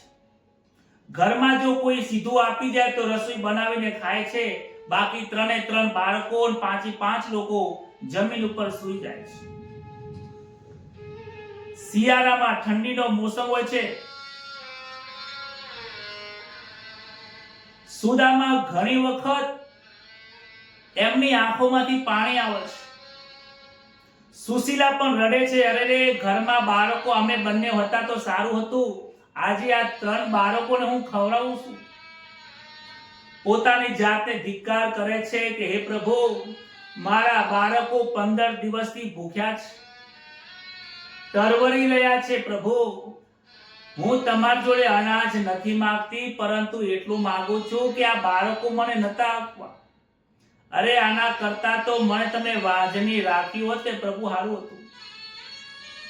આ દુઃખના દાડા જોવા પડે છે, ખૂબ વિલાપ કરે છે, ખૂબ વ્યાકુળ થાય છે, પરંતુ પોતાના પતિને કીધું નથી કે તમે બહાર જાઓ અને તમે કંઈક લેતા હો. પરંતુ એક દિવસ વ્યાકુળ થઈને કહે છે કે હે નાથ, મારે તમને એક પ્રાર્થના કરવી છે. વાત નથી કરતી, પ્રાર્થના કરે છે. કથામાં કહે છે કે તમારી કથામાં શ્રી કૃષ્ણ બહુ પ્રેમાળ છે, દયાળુ છે. કહે છે એમ દરેકના દિલની વાત જાણે છે. અમે સાંભળ્યું છે કે તમે બાળપણમાં બંને સાથે જ અને સાથે અભ્યાસ કરતા હતા, ખૂબ સમય તમે ગુજાર્યો છે. સુદામા કહે છે કે હા, એ મારો બાળ મિત્ર છે, એ લક્ષ્મી નારાયણ છે અને હું દરિદ્ર નારાયણ છું. શું કરું? શ્રી કૃષ્ણને મળવા જવાની તું કહે છે, મને એની પાસે જતા સંકોચ આવે છે. કહે છે કે શ્રી કૃષ્ણને મળવા જઈશ તો લોકો શું કહેશે કે એક બ્રાહ્મણ માંગવા આવ્યો હતો. મારો નિયમ છે દેવી, હું પરમાત્માની પાસે પણ માંગવા જતો નથી. માંગવા જવું એ મારા માટે મરણ સમાન છે દેવી. સુશીલા કહે છે, અરે પ્રભુ, હું તમને ક્યાં કહું છું માંગવા જાઉં? તમને હું મળવા માટે જવાનું કહું છું. એ હજારો આંખો વાળો છે, હજારો હાથ વાળો છે, બધું જ જોઈ રહ્યો છે. ભગવાનની પાસે માંગવાની જરૂર નથી, ખાલી મળવાની જરૂર છે. પ્રભુને માંગવા નહીં, મળવા જાઓ, દર્શન કરવા જાઓ. સુદામા કહે છે, પ્રભુના દર્શન હું અહીં જ કરું છું. હું મારા કનૈયાના દર્શન હું અહીંયા ઘરે બેઠા બેઠા કરું છું દેવી. આ દેહથી દર્શન કરવાની ક્યાં જરૂર છે? સુશીલા કહે છે, મનથી તો રોજ મલાય છે પ્રભુ, પણ સગુણ સ્વરૂપમાં પણ એક વખત નજરેથી નજર જોશો તો આનંદ થશે. તમે જશો તો તમને આલિંગન કરશે, ખૂબ પ્રેમ કરશે. અને ઘણો સમય વીતી ગયો છે પ્રભુ, હું તમને વંદન કરું છું. તમે તમારા કૃષ્ણને મિત્રને મળીને આવો. માગવાનું નથી કહેતું, હું તમને નથી કહેતું તમે ત્યાં જઈને માગજો. સુદામાને મનમાં વિચાર આવ્યો છે કે આજ સુધીની અંદર સુશીલાએ મારી પાસે કઈ માંગ્યું નથી. સુશીલા ખૂબ સુંદર છે, એનો સ્વભાવ ખૂબ સરળ છે, સંતોષી છે, પતિવ્રતા છે, ગુણવાન છે, એટલે મને ક્યારે મારી પાસે માંગ્યું નથી. મને પણ સુશીલાએ મને ક્યારે માંગવાનું કીધું નથી. કહે છે પ્રભુને મળવા જવાનું કહે છે ત્યારે કે આ એક ઈચ્છા છે તો હું પૂરી કરતો આવું. કહે છે કે હું જાઉં તો ખરી, પણ ખાલી હાથે ભગવાનની પાસે કેવી રીતે જાઉં? ઘરમાં કાંઈ પડ્યું નથી. સુશીલા ત્યાં તો દોડતી આજુબાજુના ઘરમાં જાય છે. ઘરમાં જઈને આજુબાજુને પૌવા લઈને આવે છે. 2 મુઠ્ઠી પૌવા મળ્યા છે. એક કપડું લીધું, એની અંદર પૌવાને ગાંઠ મારીને અને સુદામાના હાથમાં આપી છે કે લાવો, આ મારા પ્રભુને આપજો. અને તમે કનૈયાને કહેજો, આ જ્યારે તમે કનૈયાને આલો ને કે તમને કદાચ સંકોચ થાય કે આ પૌવા આલું, એમનું આવડું મોટું મહેલ જોઈને તમને એમ લાગે હું ભગવાનને પૌવા આપું, ત્યારે તમે મારું નામ આપજો કે આ તમારી ભાભીએ આપ્યા છે. સુખ થાય કે દુઃખ થાય બધું મારા ઉપર ઢોળી દેજો. તમે ચિંતા ન કરતા, ખાલી મળીને આવતા રહો. પત્નીના કહેવાથી શ્રી કૃષ્ણના દર્શન થશે એમ વિચારીને સુદામા દ્વારિકા તરફ નીકળ્યા છે. શરીરમાં હાડકાં છે, ફાટેલી પૂતળી છે, હાથમાં લાકડી, બગલમાં પોટલી લઈને જાય છે. સુશીલા વિચાર કરે છે, મારા પતિદેવને મેં બહુ ત્રાસ આપ્યો છે, 15 દિવસથી ખાધું નથી, શરીરમાં અશક્તિ છે, દુર્બળ છે. રસ્તામાં કાંઈ થઈ જશે તો એમની રક્ષા કોણ કરશે? હે પ્રભુ મને ક્ષમા કરજો, હે પ્રભુ મને ક્ષમા કરજો. મેં જાણી જોઈને એમને મોકલ્યા છે, એમની ઈચ્છા નથી, તમે એમનું રક્ષણ કરજો. સુશીલાએ સૂર્યનારાયણને પ્રાર્થના કરી મારા પતિ ક્યારે કોઈના દ્વારે ગયા નથી, આજે મારા માટે થઈને દ્વારિકા જાય છે, 15 દિવસથી ભૂખ્યા છે, તમે એનું રક્ષણ કરજો. હું ગરીબ બ્રાહ્મણી છું, હું તમને શું આપું, પણ તમને વંદન કરીને હું કહી શકું છું. પોષ સુદ સાતમના દિવસે સુદામા દ્વારિકા અને નાથને મળવા માટે નીકળ્યા છે. પો મહિનાની ઠંડી છે, પગમાં પહેરવા માટે ચપ્પલ નથી, શરીર કંપી રહ્યું છે, 15 દિવસથી શરીરમાં અન્ન ગયું નથી, એટલે ચાલી શકાતું નથી. અત્યંત દુર્બળ શરીર રસ્તામાં જતા જતા વિચાર કરે છે કે દ્વારિકાધીશના દર્શન થશે કે નહીં. થોડા માઇલ ચાલે છે ત્યાં તો અશક્તિના કારણે મૂર્છિત થઈને એક ઝાડની નીચે પડી ગયા છે. ભગવાન દ્વારિકાધીશનો યાદ કરતા કરતા કરતા મૂર્છિત થઈને નીચે પડી ગયા. દ્વારિકાધીશને ખબર પડી મારો મિત્ર સુદામા મળવા આવે છે, બ્રાહ્મણ પવિત્ર બ્રાહ્મણ મળવા આવે છે. અરે મારા આંગણે અતિથિ બનીને આવે છે, શરીર દુર્બળ છે, એ કેવી રીતે પહોંચશે? ગરુડજીને આજ્ઞા કરી છે કે તમે સુદામાને લઈને તમે દ્વારિકામાં મૂકી દો. ગરુડજી આવ્યા છે ભગવાનની આજ્ઞા પ્રમાણે અને સુદામાને ઉઠાવ્યા અને દ્વારકાના નગરીના એક ઝાડ નીચે એમને મૂકી દીધા છે. ત્યારબાદ પૂછે છે, થોડા ભાનમાં આયા, ઉઠ્યા અને જોવે છે, અરે કે હું તો જંગલમાં હતો, આ ક્યાં આવી ગયો? આજુબાજુમાં એક વ્યક્તિને પૂછે છે, કહે છે કે આ કયું નગર આવ્યું છે? કહે છે કે આ દ્વારકા આવ્યું છે. અરે કે હું દ્વારકામાં આવી ગયો? આટલું બધું પોરબંદર થી દ્વારકા નજીક છે? મને તો લોકો એમ કહેતા હતા કે 10 દિવસ સુધી ચાલીએ ત્યારે પહોંચાય છે. આજ તો સવારે નીકળ્યો અને સાંજે તો દ્વારકા આવી ગયું. હવે આવી ખબર હોત તો હું રોજ દર્શન કરવા આવતો હોત દ્વારિકાધીશના, પરંતુ મને તો ખબર નથી આટલું. ત્યાં તો આગળ જતા જતા કોઈને પૂછે કે દ્વારિકાનાથનો મહેલ કઈ બાજુ આવ્યો છે? ત્યારે પૂછે કે તમે કોણ છો અને શું કામ છે દ્વારિકાધીશનું? કે હું કહે છે કે હું દ્વારિકાધીશનો મિત્ર છું, મારે એમને મળવા જવું છે. લોકો એમની હાંસી ઉડાડે છે, અરે ક્યાં દ્વારિકાધીશ, અરે ક્યાં દ્વારિકાધીશ રાજા અને ક્યાં એનો મિત્ર. કહે છે કે આનું તો ફરી ગયું છે, પાગલ છે. કહે છે પાગલ આવ્યો છે, પાગલ આવ્યો. ત્યારબાદ એક સજ્જન પુરુષ મળે છે, કહે છે કે મારે દ્વારિકાનાથને મળવા જવું છે, મને યોગ્ય માર્ગ બતાવો, રસ્તો બતાવો. કહે છે કે અહીંયાથી સીધે સીધા જાઓ, ત્યાં 16,000 મહેલો આવશે, એમાંથી જે પહેલો મહેલ આવે એ પહેલા મહેલના દરવાજા, એ મહેલની અંદર શ્રી કૃષ્ણ અને રૂકમણીજી બિરાજમાન છે. ત્યાં આગળ ચાલતા આગળ જાય છે. મહેલો અને દ્વારિકાનો વૈભવ જોઈને મનમાં ઘણો એમને વિચાર આવે છે કે શું દ્વારિકાધીશ મને અપનાવશે? મારો મિત્ર શ્રી કૃષ્ણ આવી સોનાની નગરીમાં બિરાજમાન થયેલો છે, લક્ષ્મીનો પતિ બન્યો છે. એમના હૃદયમાં આનંદ આવ્યો છે કે હે મિત્ર, તું આટલો સુખી થયો છે, મેં આજે જ જોયું, તને ખૂબ આશીર્વાદ છે કે તું આના કરતા સુખી થાય. કૃષ્ણનો રાજનું સુખ જોઈને, સોનાના મહેલો જોઈને સુદામાના હૃદયમાં ઈર્ષા નથી જાગી, પરંતુ આશીર્વાદ આપ્યા છે. ત્યારબાદ દ્વારપાલો એમને અંદર જતા રોકે છે. કહે છે કે અંદર જવાની મનાઈ છે, તમારે કોઈ દક્ષિણા જોતી હોય તો માલિકે કહ્યું છે તમને દક્ષિણા આપી દઉં. તમને દક્ષિણા આપી, તમે દક્ષિણા લઈને નીકળી શકો છો. સુદામા કહે છે કે હે દ્વારપાલો, દ્વારિકાના નાથ પાસે હું માંગવા નથી આવ્યો, હું તો મારા દ્વારિકા નાથને મળવા આવ્યો છું. મને એમની પાસે કોઈ અપેક્ષા નથી, એ મારા મિત્ર છે અને મિત્રને મળવા માટે આવ્યો છે. તમે અંદર જઈને સંદેશો આપો કે તમારો બાલ મિત્ર સુદામા મળવા આવ્યો છે. દ્વારપાલ મહેલની અંદર ગયા છે.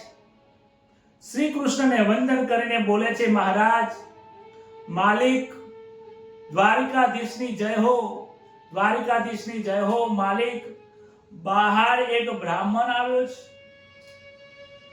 તૂટેલી ફૂટેલી એક પોતડી પહેરેલી છે, શરીર ઉપર કોઈ વસ્ત્ર નથી, દુર્બળ શરીર થઈ ગયેલું છે, આંખો એમની અંદર બેસી ગઈ છે, આંખના અંદર ખાડા પડી ગયા છે, ગાલ અંદર જાણે કે અંદર બેસી ગયા છે, પરંતુ એમનું કપાળ મસ્તક ઉપરથી તેજ અને પ્રકાશ છૂટી રહ્યો છે. કહે છે કે હું તમારા દ્વારિકાધીશ જોડે માગવા નથી આવ્યો, હું મારા મિત્રને મળવા આવ્યો છું. કહે છે તમારો બાલ મિત્ર છે, નામ એમનું કહે છે કે સુદામા છે. અને જેવા 3 શબ્દો સુદામા શબ્દ વાપરે છે, તેવામાં તો ભગવાન જે પલંગ ઉપર બેઠા હતા, પલંગ ઉપરથી જોરથી કૂદકો માર્યો.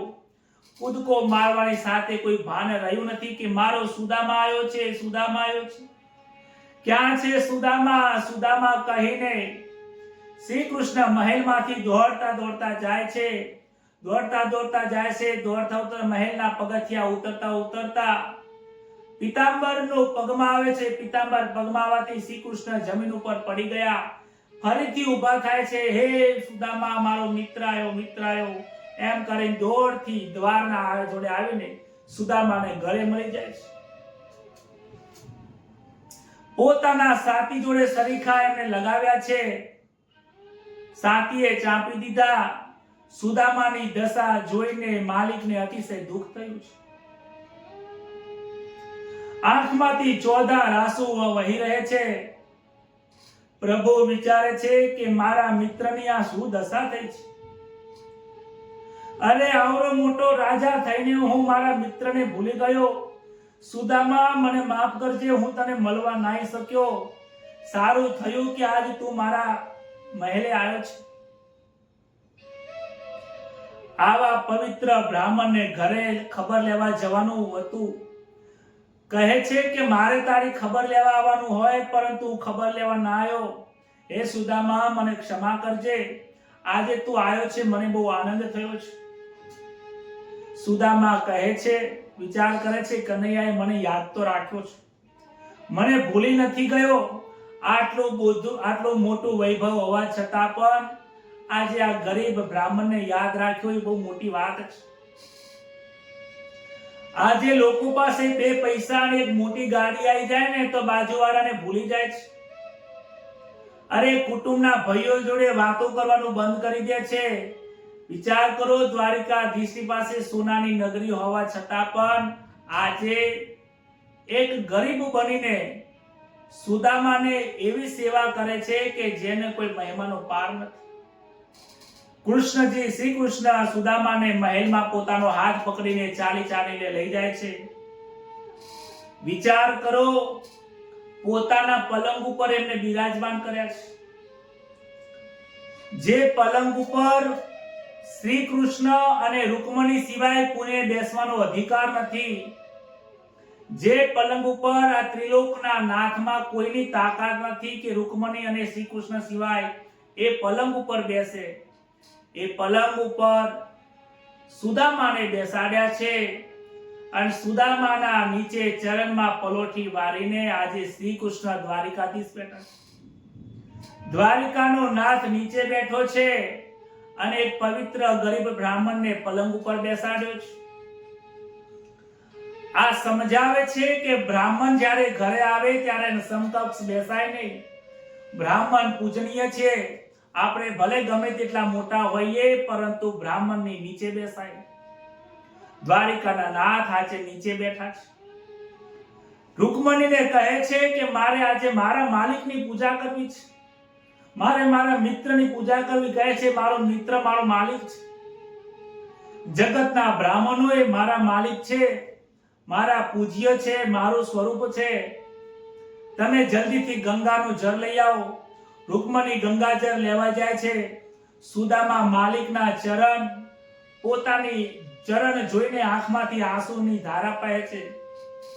એ સુદામા તારી કેવી હાલત છે. માલિકની આંખોમાંથી આંસુ આવ્યું. પરાત લેવા ગયા નથી, આંખોના આંસુથી સુદામાના ચરણ પખાર્યા છે.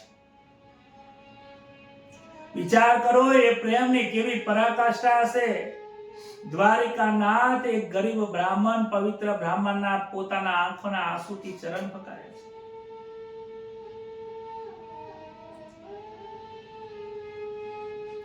સુદામા પવિત્ર બ્રાહ્મણ હતા, આખો દિવસ વ્રત જપ તપ કરે છે, પગમાં એમને ક્યારે ચપ્પલ પહેર્યા નથી, રસ્તામાં આવતા એમને ઘણા બધા કાંટા વાગ્યા છે. કહે છે કે તમે એક સોય લઈને આવો, રૂકમણીને કહે છે કે તમે સોય લઈને આવો, મારા મિત્રના પગમાં કાંટા પેસી ગયા છે. સોય લઈને આવતા રૂકમણીને વાર લાગી છે, હાથથી પોતાના હાથેથી જ કાંટા કાઢે છે. સુદામાના ચરણ હાથમાં લીધા છે, હાથમાંથી ચરણમાંથી કાંટો કાઢી રહ્યો છે. જાણે કે એ કાંટો શ્રી કૃષ્ણને પોતાના હૃદયમાં વાગ્યો હોય ને, એટલું દુઃખ શ્રી કૃષ્ણને આજે હૃદયમાં થાય છે, આંખોમાંથી વસ્તુ ધારા વહે છે. એક કાંટો તો એટલો જોરથી વાગ્યો હતો કે એ અંદર પેસી ગયો હતો. હાથથી એ કાંટો નીકળતો નથી. દ્વારિકાનો નાથ શ્રી કૃષ્ણ ભગવાને સુદામાના ચરણને પોતાના મુખ જોડે લાવીને પોતાના દાંતથી કાંટાને બહાર કાઢ્યો છે.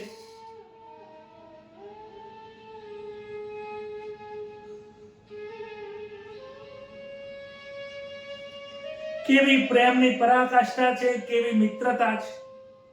સુદામા કહે છે, અરે મિત્ર, તું શું કરે છે?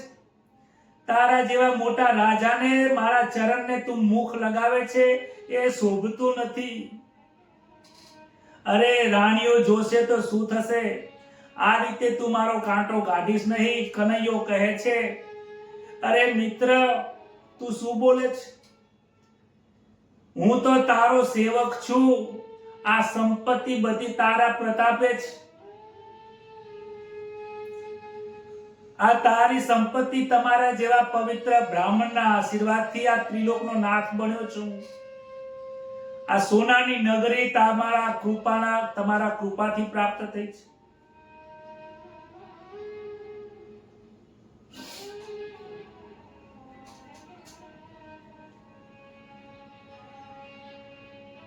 ભગવાન દાંતોથી કાંટા કાઢ્યા છે. કાંટો કાઢતા કાઢતા ભગવાન સુદામાની સેવા કરતા કરતા પોતાનું ઐશ્વર્ય ભૂલી ગયા છે. ભૂલી ગયા છે કે હું દ્વારિકાધીશ રાજા છું.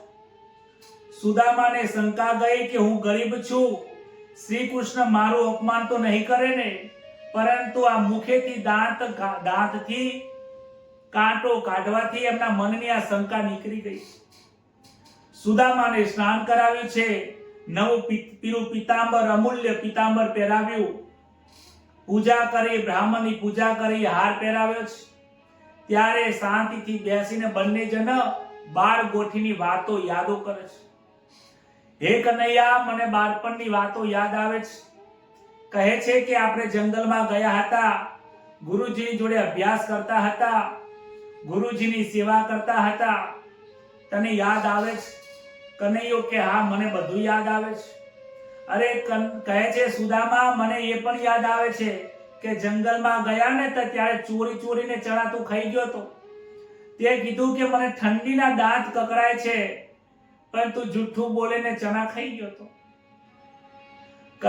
ત્યારે કહે છે કે સુદામા એ દિવસે કહે છે, કનૈયા, તમને ખબર છે એ ચણા હું શા માટે જુઠ્ઠું બોલીને ખાઈ ગયો? એ ચણા શ્રાપિત હતા. દરેક લોકોને દુનિયાને એ ખબર છે કે ભગવાનની જોડેથી ચણા સુદામાએ જુઠ્ઠું બોલીને ખાઈ ગયા અને શ્રી કૃષ્ણને ન આપ્યા. પણ એ ન આપવાનું કારણ કોઈને ખબર નથી. આજે સુદામા કહે છે કે ચણા શ્રાપિત હતા અને એ ચણામાં એવો શ્રાપ હતો કે જે આ ચણા ખાય એ દરિદ્ર થઈ જાય. હું જાણતો હતો કે તમે ત્રિલોકના નાથ છો, લક્ષ્મીના પતિ છો, અને જો તમે ચણા ખાઈ ગયા હોત તો મારો ત્રિલોકનો નાથ દરિદ્ર બની જોત તો આ સમસ્ત સૃષ્ટિનું શું થાત? મારા લક્ષ્મી માતાનું શું થાત? એટલા માટે એ ચણા હું ખાઈ ગયો અને મને દરિદ્રતા મળી છે. આ સાંભળતા કનૈયાની આંખોમાં આંસુ આવી ગયા છે. કનૈયો કહે છે કે મહાન ધન્યવાદ છે પ્રભુ. કનૈયો પોતાના મિત્રને કહે છે, આવી મિત્રતા જુદીમાં મેં જોઈ નથી. બીજાને સુખી કરવાની ભાવના એ જ સાચો મિત્ર છે. કનૈયો કહે છે કે સુદામા, તમારી અને મારી મિત્રતા યુગો યુગો સુધી લોકો યાદ રાખશે. તમારા જેવો મિત્ર આ પૃથ્વી ઉપર મને કોઈ મળ્યો નથી અને મળવાનું પણ નથી. બાળપણની વાતો યાદ કરે છે. કહે છે કે મિત્ર, તમારા લગ્ન થયા છે? કે હા, મારા લગ્ન થઈ ગયા. તમારા ભાભીનું નામ સુશીલા છે. જેવા નામ છે એવા જ ગુણો છે. 3 બાળકો પણ છે. 3 બાળકો છે, સુશીલા છે, પરંતુ એમ નથી કહેતા કે 15-20 દિવસથી ભૂખ્યા છે. આવી માંગણી કરતા નથી. પોતાનું જીભ કચા તોડતા નથી. કૃષ્ણ કહે છે કે મારા ભાભીએ કંઈક મારા માટે મોકલ્યું હશે. કંઈક માગે છે કે કંઈક તો ભેટ મોકલી હશે.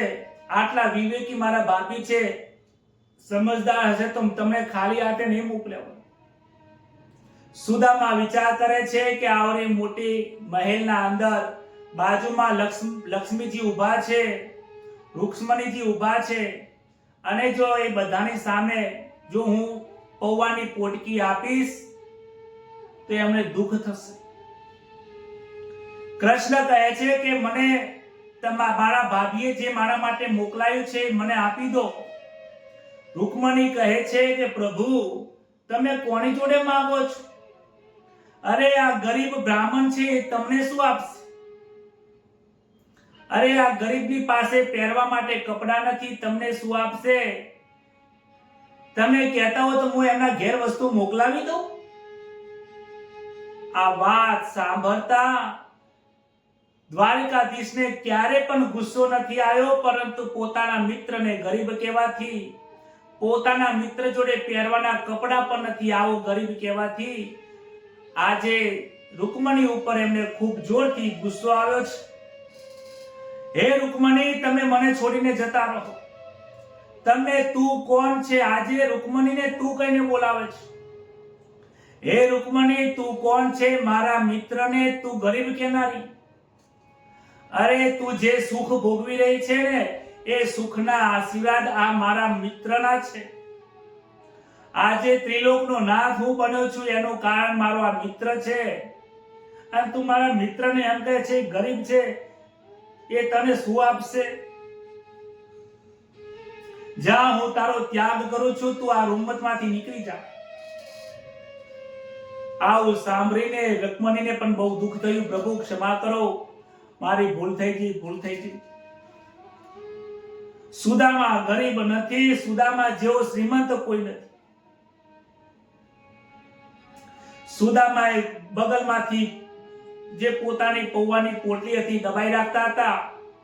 કનૈયો વિચારે છે કે ગઈ વખતે ચના દબાયા હતા, હવે ક્યાં સુધી દબાઈ રાખીશ?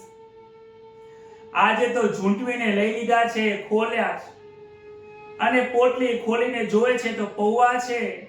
પૌવાને મુઠ્ઠી લઈને પોતાના મુખમાં નાખે છે. બે મુઠ્ઠી ખાઈ ગયા છે. બંને મુઠ્ઠી ખાઈ ગયા છે. જેવા પૌવા ભગવાને ગાધા એટલામ તો પૃથ્વીના જેટલા પણ લોકો હતા બધાના પેટ ભરાઈ ગયા છે. ભગવાને ભોજન કર્યું એટલે બધાનું પેટ ભરાઈ ગયું. એ પુણ્યના કૃપાથી, એ આખા જગતને જમાડવાના પુણ્યથી ભગવાન એમને શ્રીમંત બનાવે છે. સુદામાના જ્યારે તિલક કરતા હતા ત્યારે વિધાતાએ અહીંયા લખેલું હતું, શ્રી ક્ષય લખેલું હતું કે સુદામા જન્મથી નિર્ધન રહેશે. શ્રી ક્ષય આવું લખેલું હતું. શ્રી કૃષ્ણ તિલક કરવા ગયા, શ્રી ક્ષય લખેલું વાંચ્યું તો ગમ્યું નહીં કે મારા મિત્રના કપાળમાં ભાગ્યમાં આવું ના લખેલું હોવું જોઈએ. ત્યારે લખે છે યક્ષશ્રી લખી દે છે. યક્ષશ્રી કુબેરના ભંડારમાં જેટલું પણ પડ્યું છે એ આખો કુબેરના ભંડારનો માલિક મારો સુદામાને બનાવી દીધા છે. એ બનાવવાનું કારણ પણ એક જ છે કે પૌવા, 2 મુઠ્ઠી પૌવા ભગવાને ગાધા અને આખા જગતનું તૃપ્ત થઈ ગયા. અને જગતને ખવડાવવાનું જે પુણ્ય હતું એ પુણ્યના પ્રતાપે એમનું પ્રારબ્ધ બદલી ગયું છે.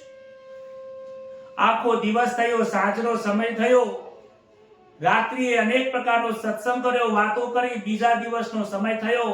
સુદામા કહે છે લાય નીકળવાની તૈયારી કરું. આમ તો રહેવાની ઈચ્છા હતી, પણ કહે છે સ્વાભાવિક વિવેકથી કે કનૈયા હવે હું નીકળું છું. દ્વારિકાધીશ સુદામાને રોકતા નથી. સુદામાની ઈચ્છા હતી 2-3 દિવસ રોકાવાની, કનૈયાને ઘણા દિવસે મળ્યા હતા, પરંતુ ઘરે એમના પત્ની એમની રાહ જોઈને બેઠા છે. 15 દિવસથી ભૂખ્યા છે. અનેક મહેલો અને અનેક પ્રકારનું સુખ શ્રી કૃષ્ણએ આપી દીધું છે, પરંતુ પોતાના પતિની રાહ જોઈને બેઠા છે. વિચારે છે કે જો સુદામા 4 દિવસ અહીંયા મારી પાસે રોકાશે તો એ પણ બહુ દુખી થશે. એટલે સુદામા જેટલા અહીંયાથી જલ્દીથી જાય એટલું સારું, કે ઘરે પણ લોકો જમી લે.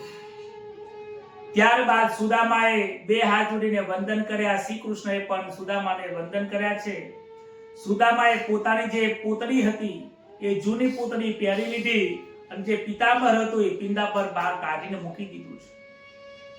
શ્રી કૃષ્ણ કહેતા નથી કે આ પિતાંબર પહેરીને જાઓ, કારણ કે આવતીકાલે કોઈ સમાજમાં એવું કહી ન જવું જોઈએ કે સુદામા માગ્યું નતું, પરંતુ શ્રી કૃષ્ણના ઘરેથી પોતળી પહેરીને આવ્યા હતા, પિતાંબર પહેરીને આવ્યા હતા. જેવા આયા છે એવા જ મોકલે છે આજે તો, કે મારે એવા જ મોકલવા છે. પરંતુ સુદામાના મનમાં દુઃખ થયું નથી. સુદામાએ કાંઈ માગ્યું નથી, અને સુદામાએ પોતાની જીભ બગાડી નથી. ધન્ય છે સુદામાને, ધન્ય છે શ્રી કૃષ્ણને. બંનેના પ્રેમની જે આનંદ મિત્રતાની જે વાત છે, એ કથા છે, એનો મહિમા અપરંપાર છે. સુદામા ચાલતા ચાલતા ઘરે આવે છે. અનેક નગર જોયું. આ કઈ નગરી આવે છે? મારું ઘર ને મારી ઝૂંપડી દેખાતી નથી. ત્યાં તો આવીને જોયું, એમના પત્ની દૂરથી બોલાવે છે, સ્વામી સ્વામી અહીંયા આવો, અહીંયા આવો. કહે છે આપણી ઝૂંપડી ક્યાં ગઈ? આપણી ઝૂંપડી ગઈ, મહેલ આવી ગયો, ભગવાને આપણને ઘણું બધું આપી દીધું.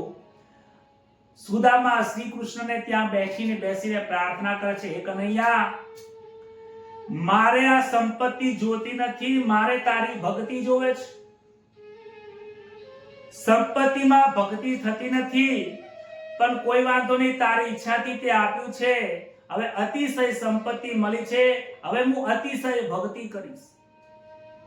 જ્યારે ઘણી બધી સંપત્તિ આવે ને ત્યારે આ જગતના લોકો ભક્તિ કરવાનું ભૂલી જાય છે. સંપત્તિ ના હોય ત્યારે ભક્તિ યાદ કરે, અને અતિશય સંપત્તિ આવે એટલે ભક્તિ ભૂલી જાય.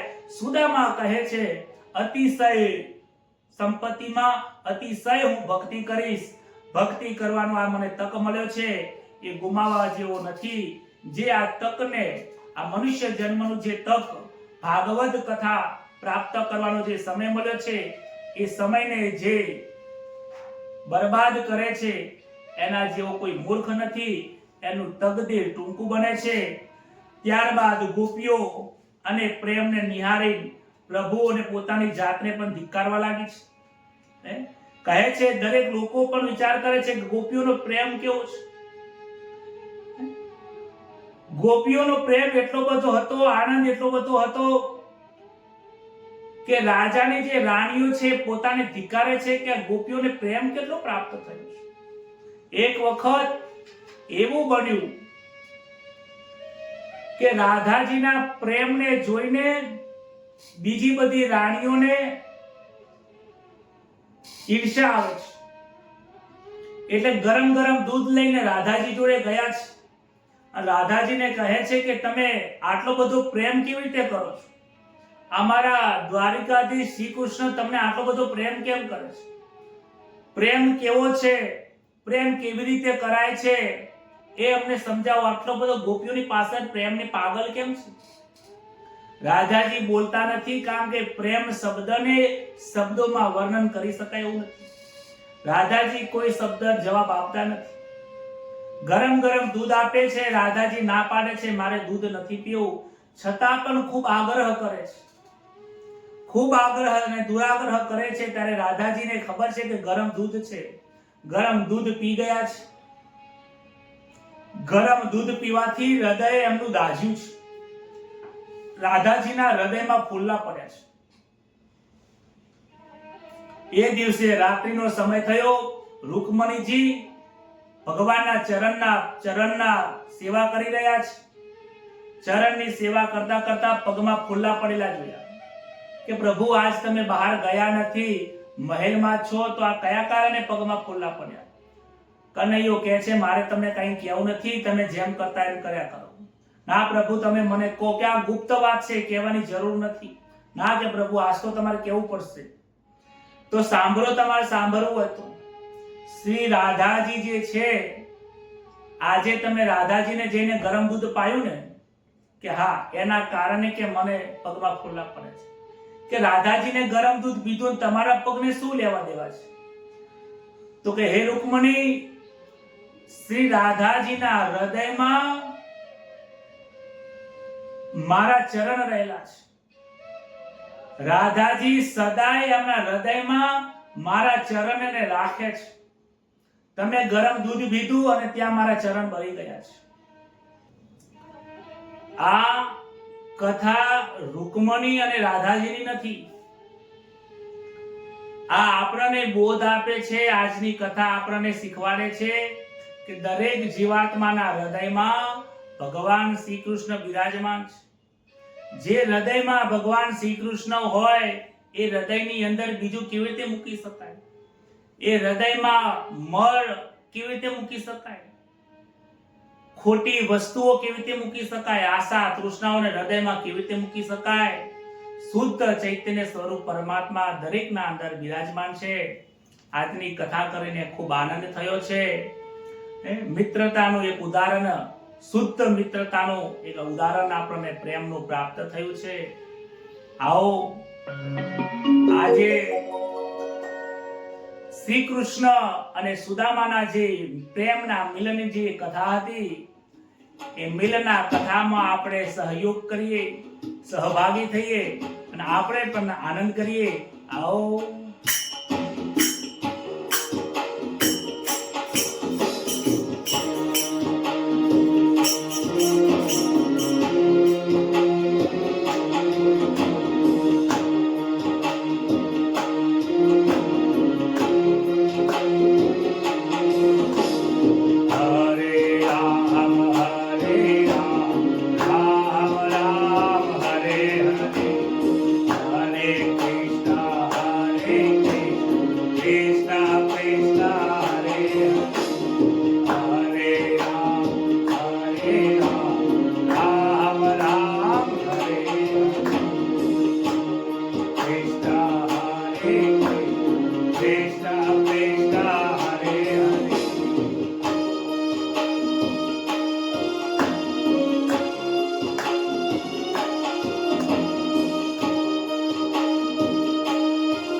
દ્વારિકાધીશ કી જય.